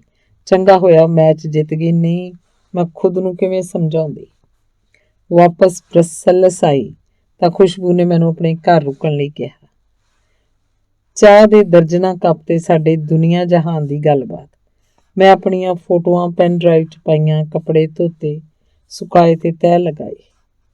ਖਾਣਾ ਖਾਧਾ ਤੇ ਅੱਗੇ ਲਈ ਪੂਰਾ ਰੀਚਾਰਜ ਹੋ ਗਈ। ਹੁਣ ਅੱਗੇ ਮੈਂ ਜਾਣਾ ਸੀ ਐਮਸਟਰਡਮ। ਉੱਥੇ ਸੀ ਮੇਰੀ ਕਾਲਜ ਦੀ ਪੁਰਾਣੀ ਸਹੇਲੀ, ਤੇ ਰਹਿਣ ਖਾਣ ਦਾ ਮਾਮਲਾ ਤਾਂ ਤੈਅ ਸੀ, ਬਸ ਜਾਣ ਦਾ ਜੁਗਾੜ ਕਰਨਾ ਸੀ। ਧੰਨਵਾਦ।